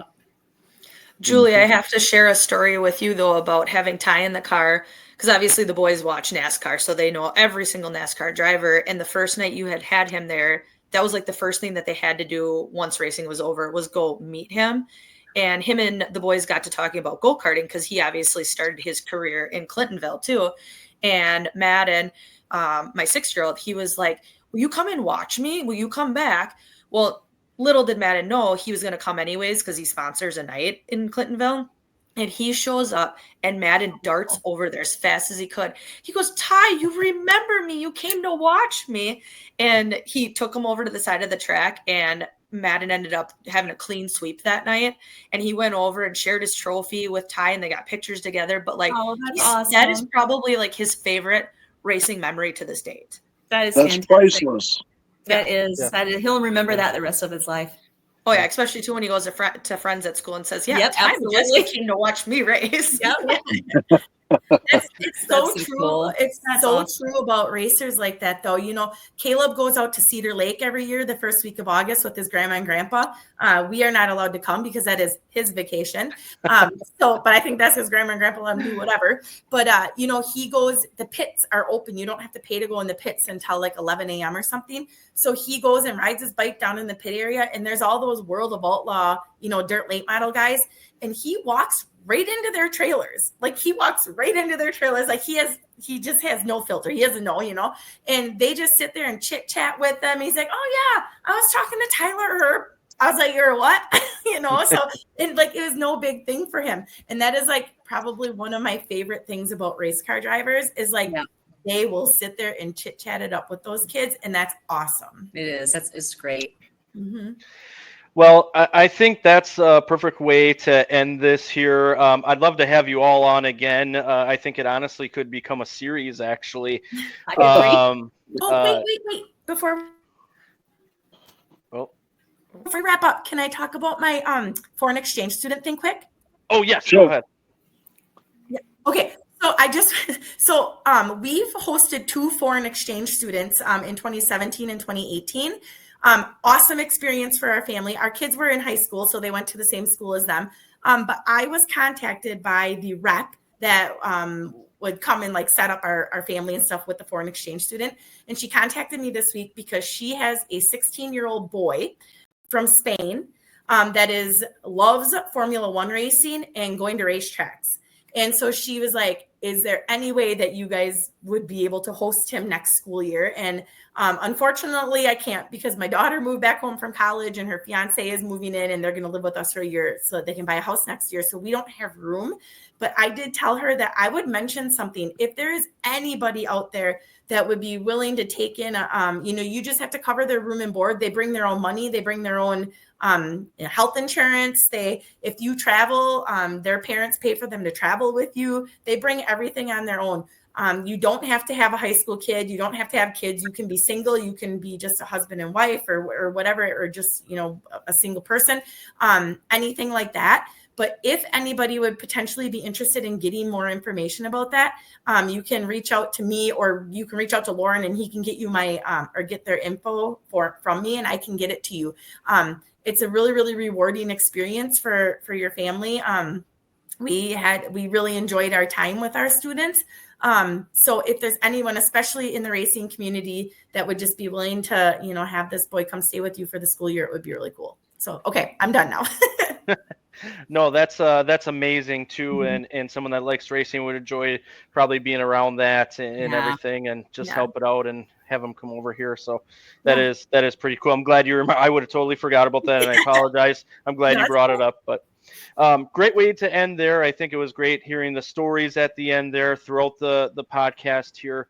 Like I said, I'd love to have you all on again. Maybe we can make a series out of it or something throughout the summer. That'd be great. I would love it. Yeah. I appreciate all that you are doing and everyone behind the scenes is doing. Amber, I know you are working hard on a lot of things. You put together that schedule. I know you're helping Sarah out with some of the things she's doing. That's Sarah Gilbert with Fox River Racing Club as well. Julie being behind the scenes, doing everything you're doing for the race team and promoting the sport and becoming family and having a great time. Nicole, everything that you're doing. Having families and bringing families to the track and everything that you all are doing is so much appreciated. And I'm so glad we were able to make this happen. And I want to let you know from the bottom of my heart, I appreciate all of you. And I can't wait to see you all here soon at a track and other events. So thanks for coming on and I can't wait to have you on again. Thanks, guys. Yeah, thank you. Thank you all. That was really good. Thank you. Bye. Bye. Mark, how much fun was that, man? We tried to do a women's podcast a few years ago, and we were kind of turned away, which is totally fine. It's not for everyone. And then we were approached actually by Nicole Henry to do one, and was just going to have her on, and I was trying to figure out the right time. And actually, it took longer to do than I had liked, and I apologize about that. But then, Julie had said she would be interested. Amber said she was interested right away. I got goosebumps from this episode just because it was so great to have them all on, learn about their story, have them talk about their experiences and everything, negative and positive. And I think ending on such a positive note like that, like hearing those positive stories and everything and keeping the sport growing, like Julie said, it could be in trouble here. But to promote the sport like they have and said it's a family and promoting it, just incredible. I am so happy that we did this. gosh, that was awesome. It was fun, man. Yeah, I like the positivity of it too. There's so much negativity out there, and it doesn't take much effort to be respectful and you know and it seems like we're losing that more and more of people bashing other people and racetracks and everything like that. And you and I think the rule number one between you and I on here is that we always make sure that we're positive. It's easy where you could degrade somebody or complain or whatever, but there's nothing wrong with being positive. It doesn't take much effort. Yeah, yeah, and I think we're honest at times. We'll give our opinions at times, but to promote the sport positively, I think we always try to spin it as positive as we can, and that is rule number one for you and I think. But yeah, that was so much fun. Like I could see having them on like every week, honestly, and just talking about stuff, and we'll see where it goes. But boy, just a lot of fun. But you can imagine just how busy their lives are, man. Oh my God. And racing takes up a lot more. And then when the kids want to go play some other sport and go this direction, and yeah, you got to try to keep the family together, so that's all together, and try to keep that healthy. And the sacrifices, I mean, you miss anniversaries and dates and birthdays and everything. It's amazing how much sacrifice that is out there. It doesn't go unnoticed, man. I mean, you and I are around it. We see it all the time.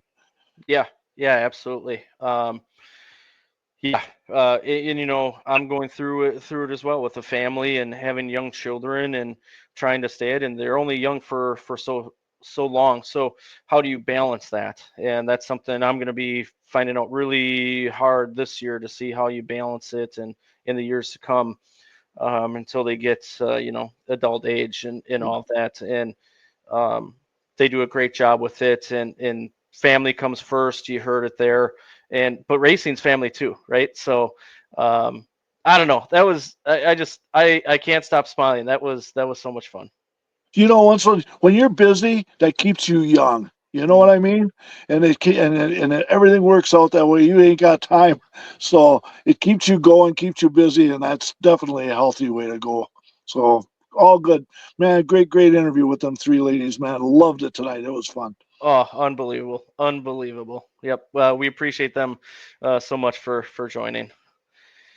Well, I think we're going to try to keep the rest of this as short as possible here. We got to recap Martinsville, look ahead to Darlington, and go over some news. So let's get into news right away, Mark. Some news at the short track level, some exciting news. It's going to be 96 laps for the Tundra opener at Wisconsin International Raceway for the Bear 96 there. Also, $6,000 to win and $500 to start. So I think if you're looking for an early race to attend in May, that should be one that you may want to start looking at. Well, that's the whole weekend, man. We got the meet and greet on Thursday night, and we're going to do a bunch of quarter mile stuff on Friday, and then now the 96 lapper. And I've heard some people ask me, "Hey, you bringing the camper out there and spend a whole weekend out there?" And maybe if it was a little bit further away from town, I would consider it. But otherwise, yeah, what a weekend to kick off WIR this year, man. Yep, that would be May 15th. That Thursday is the pit party down in the pits at Wisconsin International Raceway. Then Friday is the start of the Spring Classic weekend. I'm actually going to be announcing for that, so they have a lot of good things. All of the quarter mile stuff, the pro lates are coming out that night as well. And then that Saturday, May 17th, with the Tundra Series and the pro lates as well. So what a great weekend there. I know we got the Dells coming up next weekend. Joe Shear Classic is always the first Saturday or Sunday in May at Madison International Speedway. Looking forward to that. And then Tundra after that, and sprinkle in some dirt races there, I know for you for sure. So, man, it's not far away. There's a lot of things to get excited about, including those races that we mentioned.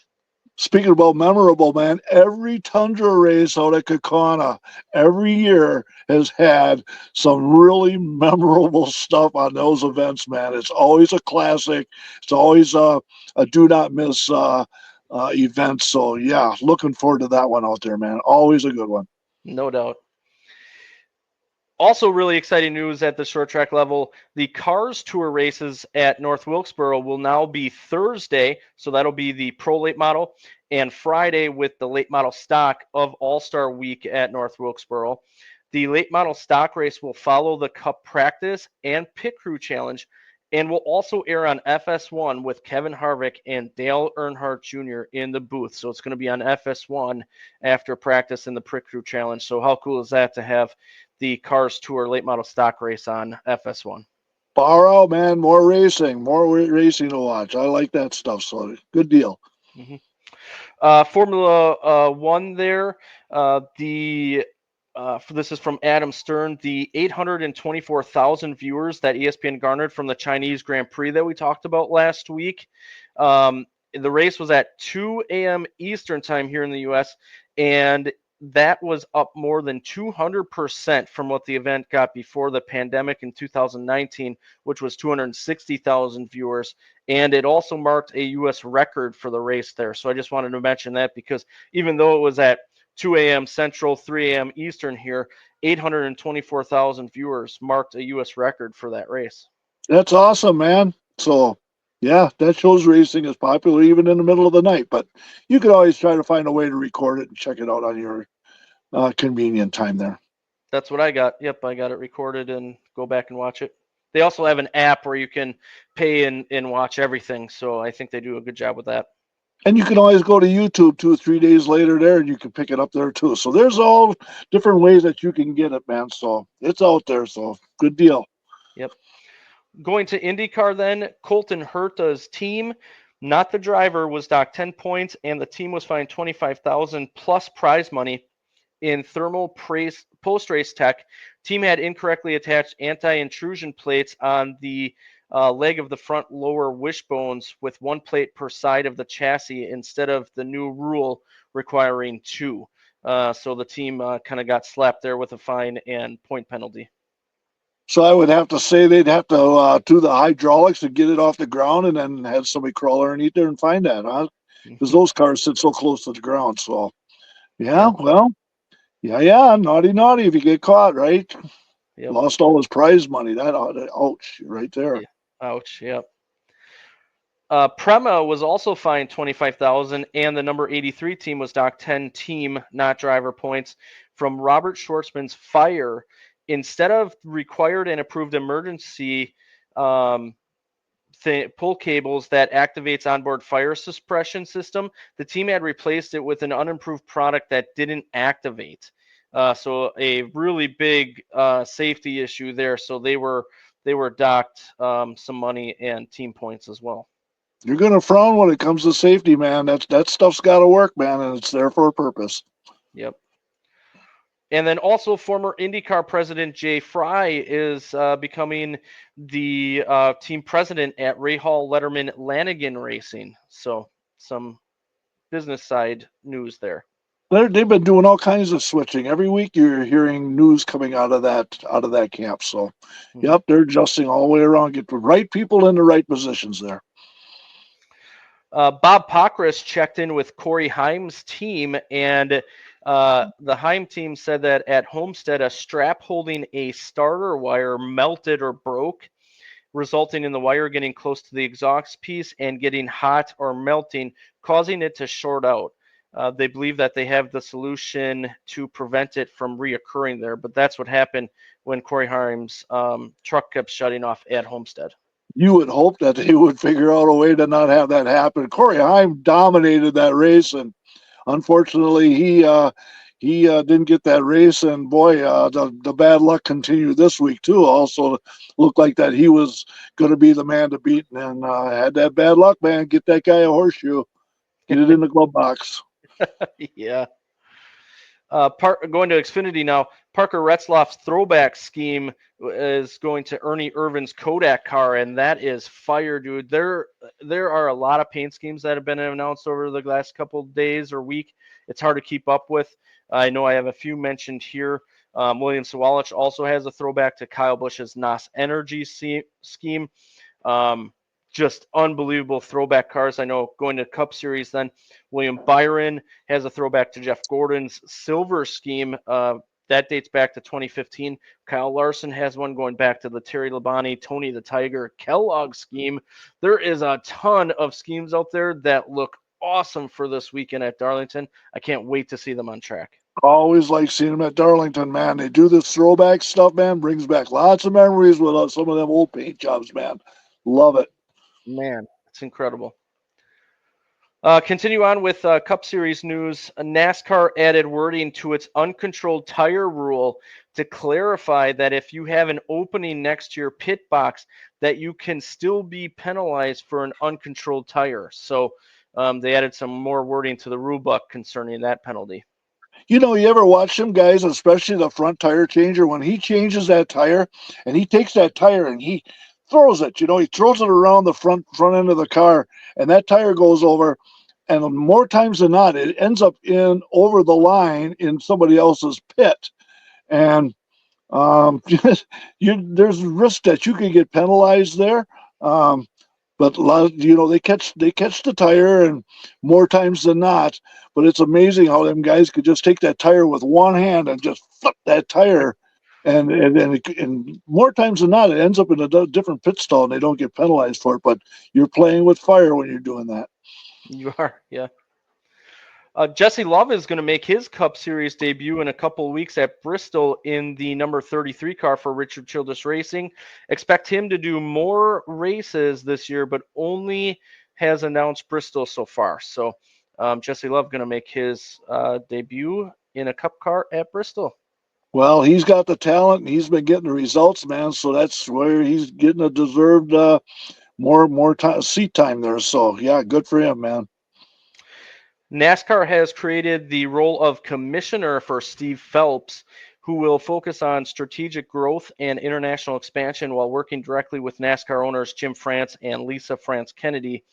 The COO, Steve O'Donnell, was named NASCAR president to oversee day-to-day operations. So, again, on the business side of NASCAR, some things being shaken up. So, Steve Phelps will be the first commissioner of NASCAR. Well, I think there was a kind of a commissioner sit-in back in 2008. So way back, when they had that.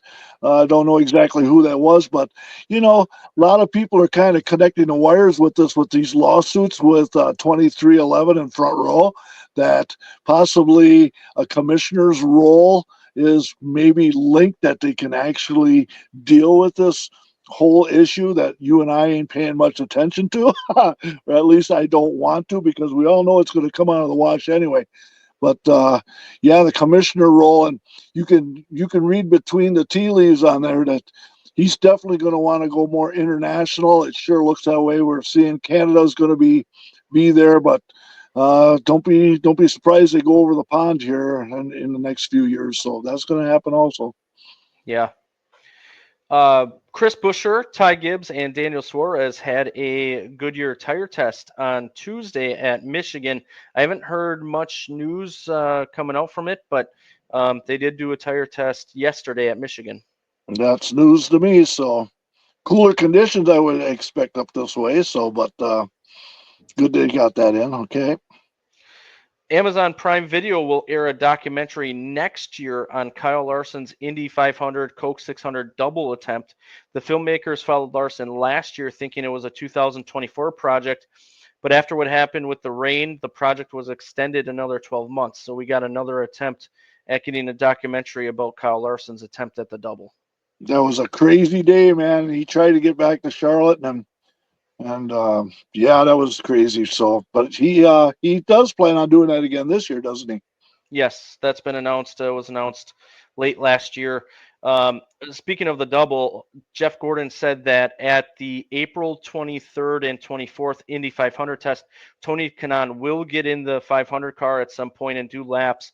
He is required to do in order to be eligible to be the backup driver for Larson in the event rain delays the race and Larson has to leave for Charlotte.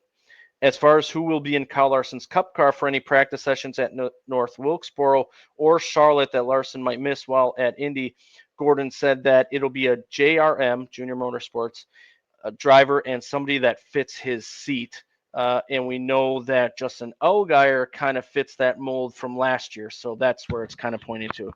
Yeah, that's for sure. So you can pretty much say that that's probably going to be the deal. But we'll see. We'll see where that goes. Look at that, April. We're talking about IndyCar testing and everything, man. It's that's not far away either, man. It's not. Legacy Motor Club has filed a lawsuit against Rick Ware Racing, claiming Rick Ware Racing is trying to back out of a signed agreement to sell one of its charters to Legacy Motor Club. So I'll tell you what, I know we just talked about being positive and all that, but I'm kind of at a point where how many lawsuits do we got going on in NASCAR at the same time? Like, let's just all figure it out.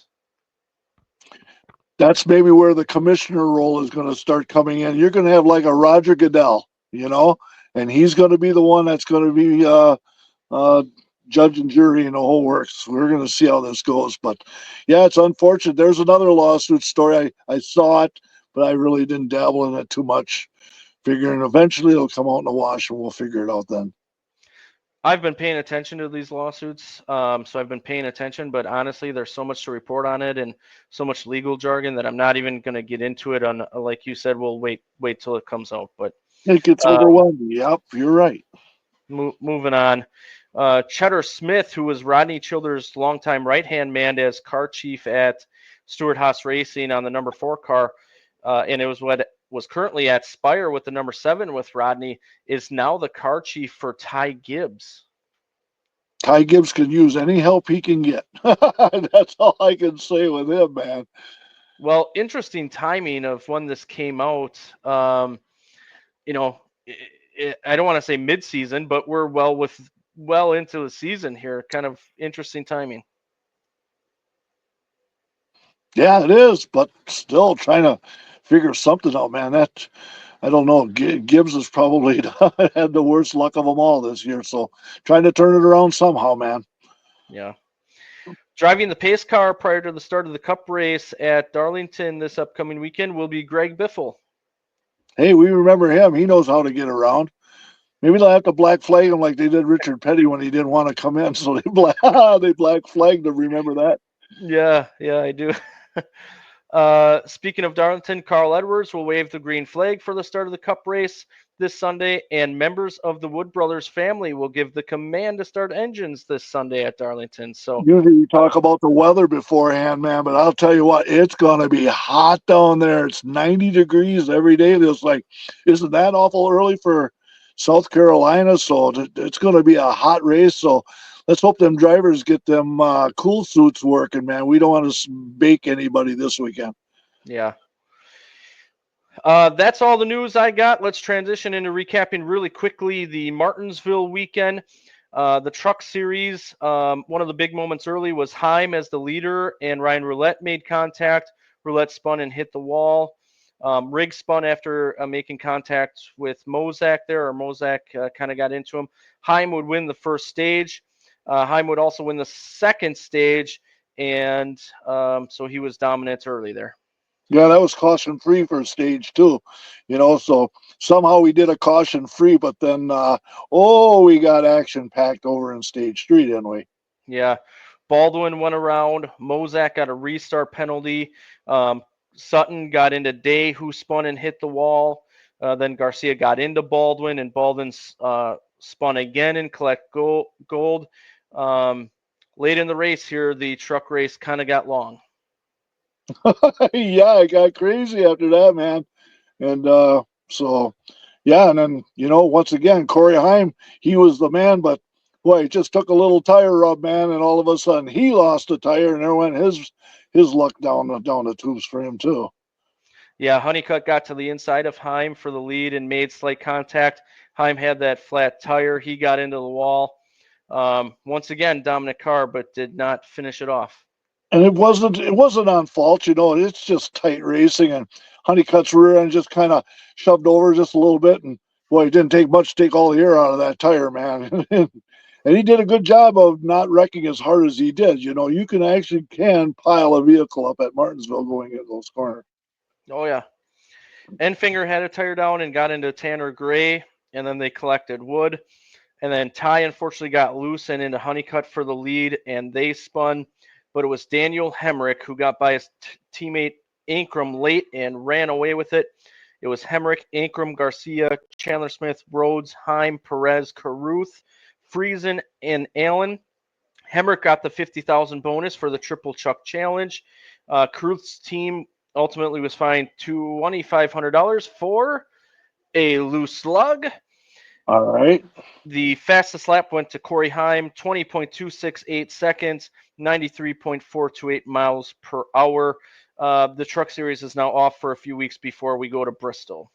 Yeah, Hemrick, he was in the top 5 that whole race, but it just seemed like if you were the leader, you were going to have an issue, and he just stayed there, caught, got by the 18. And hey, well, how about Jake Garcia getting a 3rd place in that 13? Good run. We've seen that kid all over the place with his talent. So all in all, good race, but there was a lot of beating and banging. Typical Martinsville race, man, and probably a few bent attitudes too. Probably a little bit mad at each other. That's normal. Yeah. I guess we'll transition into the Xfinity Series here. I thought about just bypassing it because, like Mike Joy said on Sunday during the Cup race, it was a dumpster fire, and then he came back and apologized. He said, "Actually, I apologize because a dumpster fire is contained." Hey, and he was truthful, man. It was just some people say it was an embarrassing race, and I understand it was announced today that NASCAR is going to stand in front of the drivers for the Xfinity meeting this week, and they're gonna probably pound the table a little bit at these guys and try to clean up their act. I heard there was a drivers only meeting also coming down, so yeah. NASCAR is not going to put up with that, and it was unfortunate. It was terrible. We'll recap it a little here. Unfortunately, Corey Day got in the way, or he got in way too hot and collected Harrison Burton. Zilich would win it under caution, so that was the first stage there. A bunch of things happened in stage 2. Smithley went around. Zilich was running second and got into Brandon Jones, who was leading and was checking up for the spin, but Jones had a pit with left rear damage there. That put him behind, unfortunately, because Jones has had a rough start to the season again. And then Sanchez, Creed, Mayer were 3 wide. Creed and Mayer made contact, and Mayer got into the wall. Thompson also spun there. And then the strategy played out there. Zilich would win the second stage, but Almirola would get the lead after stops because of strategy. Started to get rough here. Yeah, we made it to stage 2, and then the dam broke where it all was let loose, and I don't know, man. Just need a lesson on respect, right? I guess it's a respect thing. So next time we'll see what happens. I mean, I'm sure for the Cup race that they definitely knew that NASCAR didn't want to see a show like that on their big Sunday show. So, but anyway. Yeah. Later in the race, Mayer and Zilich made contact. Mayer tried to gather it up, but Quapple was to his inside, and Quapple hit the inside wall pretty hard. Zilich would go around again. Carson Ware would spin. Harrison Burton would spin. This is where some strategy kind of got interesting. Almirola, who was 6th, and Snyder, who was 17th, pit with just less than 50 to go. Corey Day had a promising start, but not the day they hoped for. They fell a lap down. And this is where it started to get really rough. Quapple got spun. Love got in, got a push in and got up into Quapple and got stuck behind Quapple. And they had an interesting moment over by the wall there. Eckes got spun after contact with Mayer, and then Dye tried to go 3 wide as well there. Collected Eckes, Mayer, Dye, Williams, Sanchez, Kyle Sieg, and Snyder. Red flag came out. Just so many incidents here. Zilich got spun and collected Clements. DeBenedetto went around. And then kind of the talking point that everyone's talking about here. Sammy Smith goes in way too far and moves Taylor Gray. Gray would spin. They wreck out of turn 4. Hill would sneak by and win the 100th race, Xfinity race for Richard Childress Racing. It was Hill, Creed, Allgaier, Poole, Mayer, Thompson, Dye, Ryan Sieg, Wright, and Sammy Smith did sneak in there with a 10th place finish. You know, Kenny Wallace put out a video that I think everyone or a lot of people were watching, you and I included. I think he summed it up pretty good. Sammy Smith is a good kid, just did the wrong thing. And in winning in today's setup, yes, winning gets you into the playoffs, but it can't consume you. There's still a part of respect. There's still a part of racing clean that will take you far. I think back to Luke Fenhouse and Rich Bickle at Madison a few years ago. Fenhouse could have dialed Rich Bickle and moved him up the track, and I think that would have been fair. I don't think Luke would have wrecked him. He would kind of done a bump run, and it would have been fair, but Luke valued the respect, and look where Luke's going in his career now. I think this is going to be a big learning experience for Sammy Smith. Sammy was ultimately docked 50 points and $25,000. Taylor Gray and Jeb Burton were also fined $5,000 for behavioral penalties. Taylor Gray kind of confronted Sammy Smith at the end of the race there at the medical center.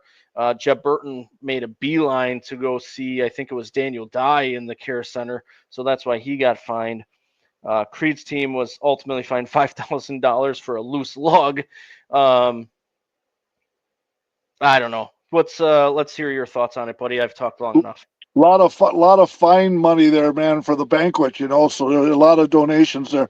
Hey, I'd like to blame Matty D.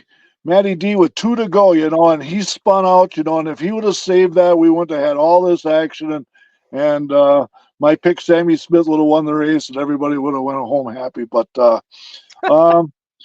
you know, that's a different thought. I never thought about that, I guess. Yeah, but you know, I think in the heat of the moment, I think Sammy Smith was more interested in taking care of Gray than it was to win the race, and he went in so hot that I think he forgot that there was a corner there, and you really can't. You kind of gotta give it to Hill too, you know. Austin Hill gave a good shove to Allgaier and bottled them all up, and everything was open on the inside. So there was a lot of other rough driving and stuff like that. The whole thing was just a complete mess, embarrassing. I know the Cup drivers were on pins and needles to see what the fine or what was going to come out of that Sammy Smith. You know, you're talking about, you're talking that you're hurting the racing community by racing like that. But there's going to be these ball and strike calls, and I believe that the black flag should have been thrown right there, and the decision should have been made at that point instead of taking it and running it all the way to Tuesday and having a penalty day. When you see something that's just that obvious, the black flag should be displayed right there, and that person would get sent to the back of that lap. That's my opinion. I don't know. There's got to be the 25,000 50 points. That's just practically, you just got suspended for one race is what that really was. You knew he pissed off a lot of people. Even his owner Dale Earnhardt Jr. was not happy. Be a fly on the wall to hear how that all went. It's all a learning curve with these kids and everything like that, and hopefully some lessons are made. Martinsville brings the best and the worst out of them. Sometimes people say just the way NASCAR's got this set up with stages and trying to get into a championship, and if you win, you're in, and everything like that. And some guys will do whatever they can to do it. It's set up that way. There's so many factors that come with this, and yeah, NASCAR is going to tighten the rope up on this one. We'll see where it goes from there. Yeah, it reminded me a lot of the Austin Dillon, Joey Logano incident last year at Richmond, and it was a similar penalty for Austin Dillon as well, but Austin Dillon did actually go on and win that race, and I think if you're going to do something, you probably want to finish it off there, but I think Sammy Smith is a good kid. I think he will learn from this. We've seen him at the short track level. He's been good to fans down there, his team, us.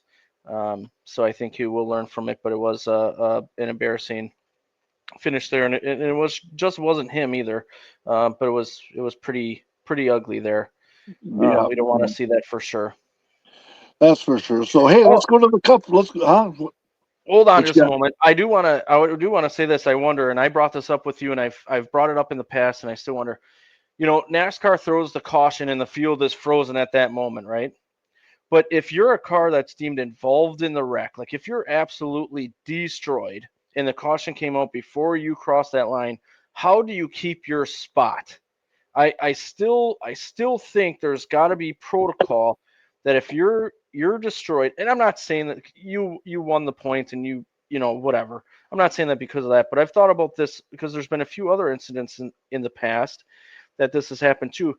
Absolutely destroyed, the caution comes out and you get to keep your spot. There was multiple cars that were destroyed that did not cross the line before the caution came out at the end of that race, and they got credited for a much better finish than they probably should have, I guess, in my opinion. That's one thing I've been questioning all week since that too. And at first I didn't see the caution come out. And then I said, and I told you that, and you said, yes, the caution did come out. And then I looked over and said, well, yeah, it did. Well, then that really messes up as cars are every direction going all over the place. Like, how do you rule on all of that? So, what a mess that ended up. So, and that's probably the reason why they don't, is because it's going to be a nightmare to try to score that. But if you can't drive away, I don't know. That should maybe. I feel like it's pretty easy to do, but NASCAR does a lot. They do a lot of great things. They got a lot to handle, so I appreciate them. But just something I was wondering. Moving on from that, Dash for Cash winner was Austin Hill, so he walked away with that cash. And the Dash for Cash at Darlington will be Hill, Creed, Elgire, and Brennan Poole, which was also a good story at the end of the race. So not only did we kind of lose the fact that Richard Childress Racing has now won 100 Xfinity races because of how that race went, we also lost fact of some of the drivers that got good finishes, including Brennan Poole, who will be in the Dash for Cash this upcoming weekend. So just unfortunate, but there you go. Good stuff, man. Gives them a chance to win 100 grand. Why not? That's all right. The fastest lap point did go to Sammy Smith, 20.487 seconds, 92.429 miles per hour. Moving on to the Cup Series, like you said, Byron, the big thing that happened early was Byron had a slow stop. They couldn't get that tire off the car, and he was up inside the top 10, and he battled track position all day after that. We seen that, man. And all of a sudden you lose track position, man. And at that place and everybody with the same equipment going the same speed, it sure is hard to get that back. There was some strategy already being played after that. Brad Keselowski was the one that stayed out. Him and Bell kind of got together. Brad was somewhat in the way because he did stay out there, but a good job by both to keep going. And then Buescher tried to clear himself, but Hocevar was to the outside. That put both of them in the wall. Buescher ultimately spun. And then on pit lane, again, we're talking about a lot of things on pit lane here. Wallace exited his stall, but Barry was there, and the contact hurt the battery for Barry, and he had to be pushed back to his stall. It killed it. It killed the battery. It must have disconnected the battery because it died like right now. Mm-hmm. So, yeah, unfortunate there. It was a 2-lap shootout for the stage. Logano wins it by staying out at the end there. Cindric then was also experiencing power issues. Bowman and Nemechek stayed out there, but Burt Myers, he was in the race. That was cool to see him make his official debut, even though he was at Bowman Gray earlier. He would stall on track. Some more strategy was being played there. Drivers were starting to have issues with their cool suits. That's been an issue as of late. Gibbs, Jones, and Cindric were the ones having issues with their cool suits there. Hamlin would win the second stage. And he would win the second stage, and it just seemed like that was the guy that was going to be the one to beat, man. He was leading all the laps, and he had the track position. Herbst went around after contact with Cindric while being 3 wide. SVG then lost a wheel a little while later. A caution would come out for that. Once again, in the middle of green flag stops, Nemechek and Hosfar would get penalties. After that, Gibbs would spin. He was kind of struggling when Reddick got into him, so a couple of Toyota drivers there. Austin Dillon got a piece. Zane Smith also got into Gibbs, and others had slight damage trying to avoid that there. So, yeah, it was getting all wound up here as the laps wound down here. Larson had one heck of a save coming out of the corner, and it stacked it up, though. Buscher and Gregson made some contact. Gregson would ultimately go around, and then they actually made some more contact under caution. Did you see Buscher's car at the end of that race? That thing was, man, it looked really cool, though. But I'll tell you what, that thing had rub marks and dents and all. That car was used up, man, but it really looked really cool when they were done with it. Yeah. Briscoe clipped the curb and almost lost it. He got into Logano, who then spun. Cindric would ultimately go behind the wall, and this is a first because the team was out of batteries. Out of batteries. I never heard of that one before, man. They used up every battery they had. I haven't heard of it either. You And Harvick didn't either. You couldn't ask your neighbor next to you if you could borrow a battery? I guess not, or maybe they used all of Team Penske's batteries. Who knows? There'll probably be some extra ones there this week, huh? Hamlin would go on and win the race over Bell, Wallace, Elliott, Larson, Chastain, Priest, Logano, Briscoe, and Gilliland. It was Hamlin's 55th win, which ties him with Rusty Wallace for 11th all time. What a great performance from the 11 team. 274 laps led, man. So that's kind of a domination. You thought Christopher Bell had something for him, but he said at the end he just didn't have the right setup either. How about Bubba Wallace, man? He pops another top three. Really performing really well there, man. Looking good there. Don't see much from the 45. Once it seems like, when Reddick's running good, then the 23 ain't running so good. They just don't seem to be together that much. And then Elliott gets a fourth, no problem there, and Larson with the top five. So, all in all, better quality race for the Cup race than what we saw in the other two series. So, it was good. So now we move on. I want to point out two drivers here as well. Ryan Preece, who we had on the show last year, he gets another top 10. He's having a great start to the season here. Also, Todd Gilliland was up inside the top 10. And, hey, how about Briscoe, too? He got inside the top 10. So a couple of drivers that had good days there at Martinsville. Yeah, Briscoe's still trying to learn that 19 car. There's some growing pains with that, but it's a little slowly coming around for him. Fastest lap went to Denny Hamlin, 20.188 seconds or 93.798 miles per hour. Get a point for that. Let's try to end this as quick as possible here. It was an interesting weekend out at Martinsville. Hopefully it's better in the fall. Like I mentioned, the trucks don't race until Bristol in a few weeks, but let's make our picks for Darlington. We'll start with the Xfinity Series, where Justin Allgaier is the defending winner of the race. I thought I was going to initially take Chase Elliott because he's in the field. Then I saw Christopher Bell was in the field, and I thought I was leaning towards him. But something was telling me to go with Ross Chastain, who should have won a few years ago when him and Harvick tangled. Something was telling me to go with him in that Junior Motorsports car. I know they didn't perform that well the last time he was in it, or they did okay, but something was telling me to go with Ross Chastain there in the 9 car for Junior Motorsports. Who do you got, buddy? I was surprised by that because last year on the same Darlington race, Elliott and Christopher Bell was in that race, and you took Christopher Bell and you won with him. He dominated that race, and I had Elliott. He finished 10th, and he barely got there. And so I thought that you were going to take a Christopher Bell one. When you took Chastain, I'm going to jump all over Christopher Bell and run him into that 19 car. Probably a smart move by you. I probably should have taken Bell there, and especially since I'm down 12 points to you already. But like I said, something was just telling me to go with Ross Chastain. Still not a bad pick, man. We know how well that 9 Junior Motorsports car could get around, so we'll see how that works for you, man. Yeah. In the Cup Series, the defending winner is Brad Keselowski. I'm going to take Kyle Larson, who always runs well there as well.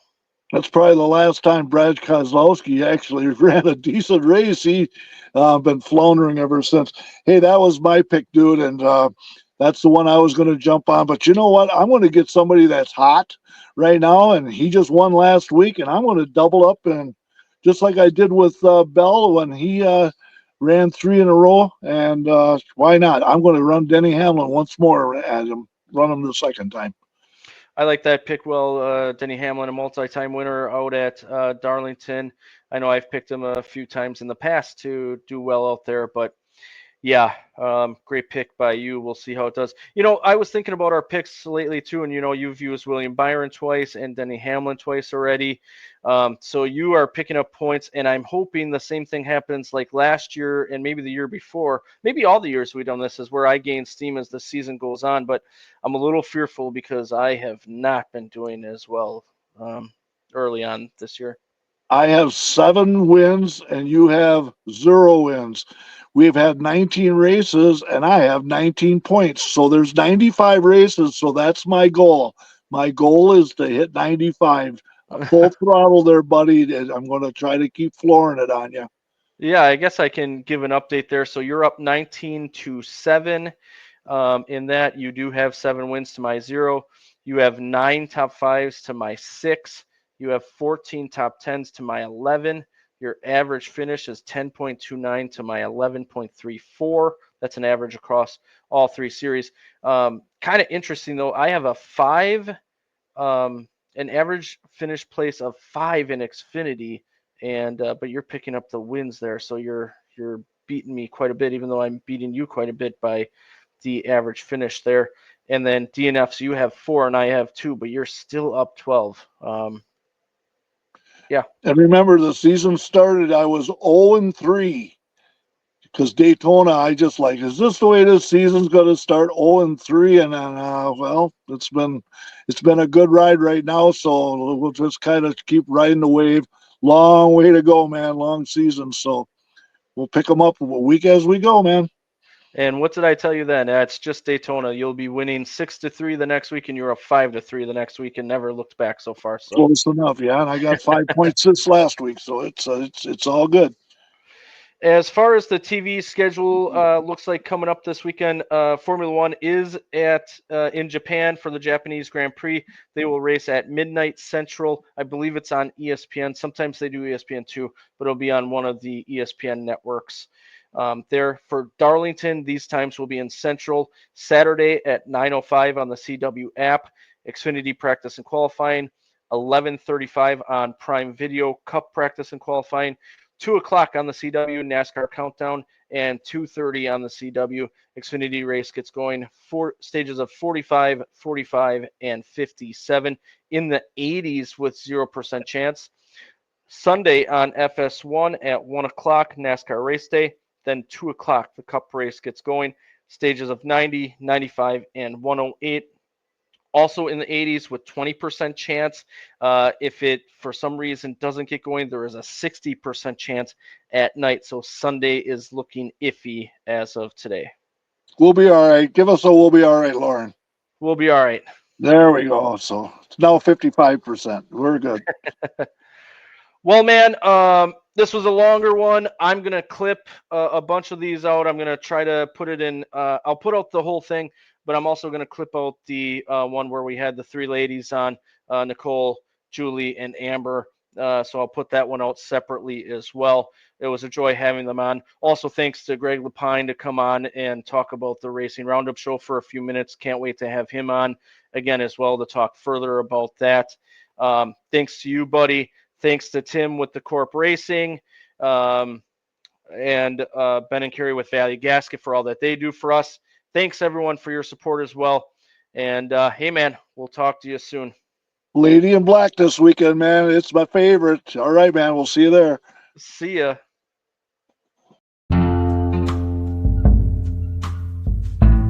This has been a production of Lore Sports. Hope you all enjoyed it, and thank you for listening.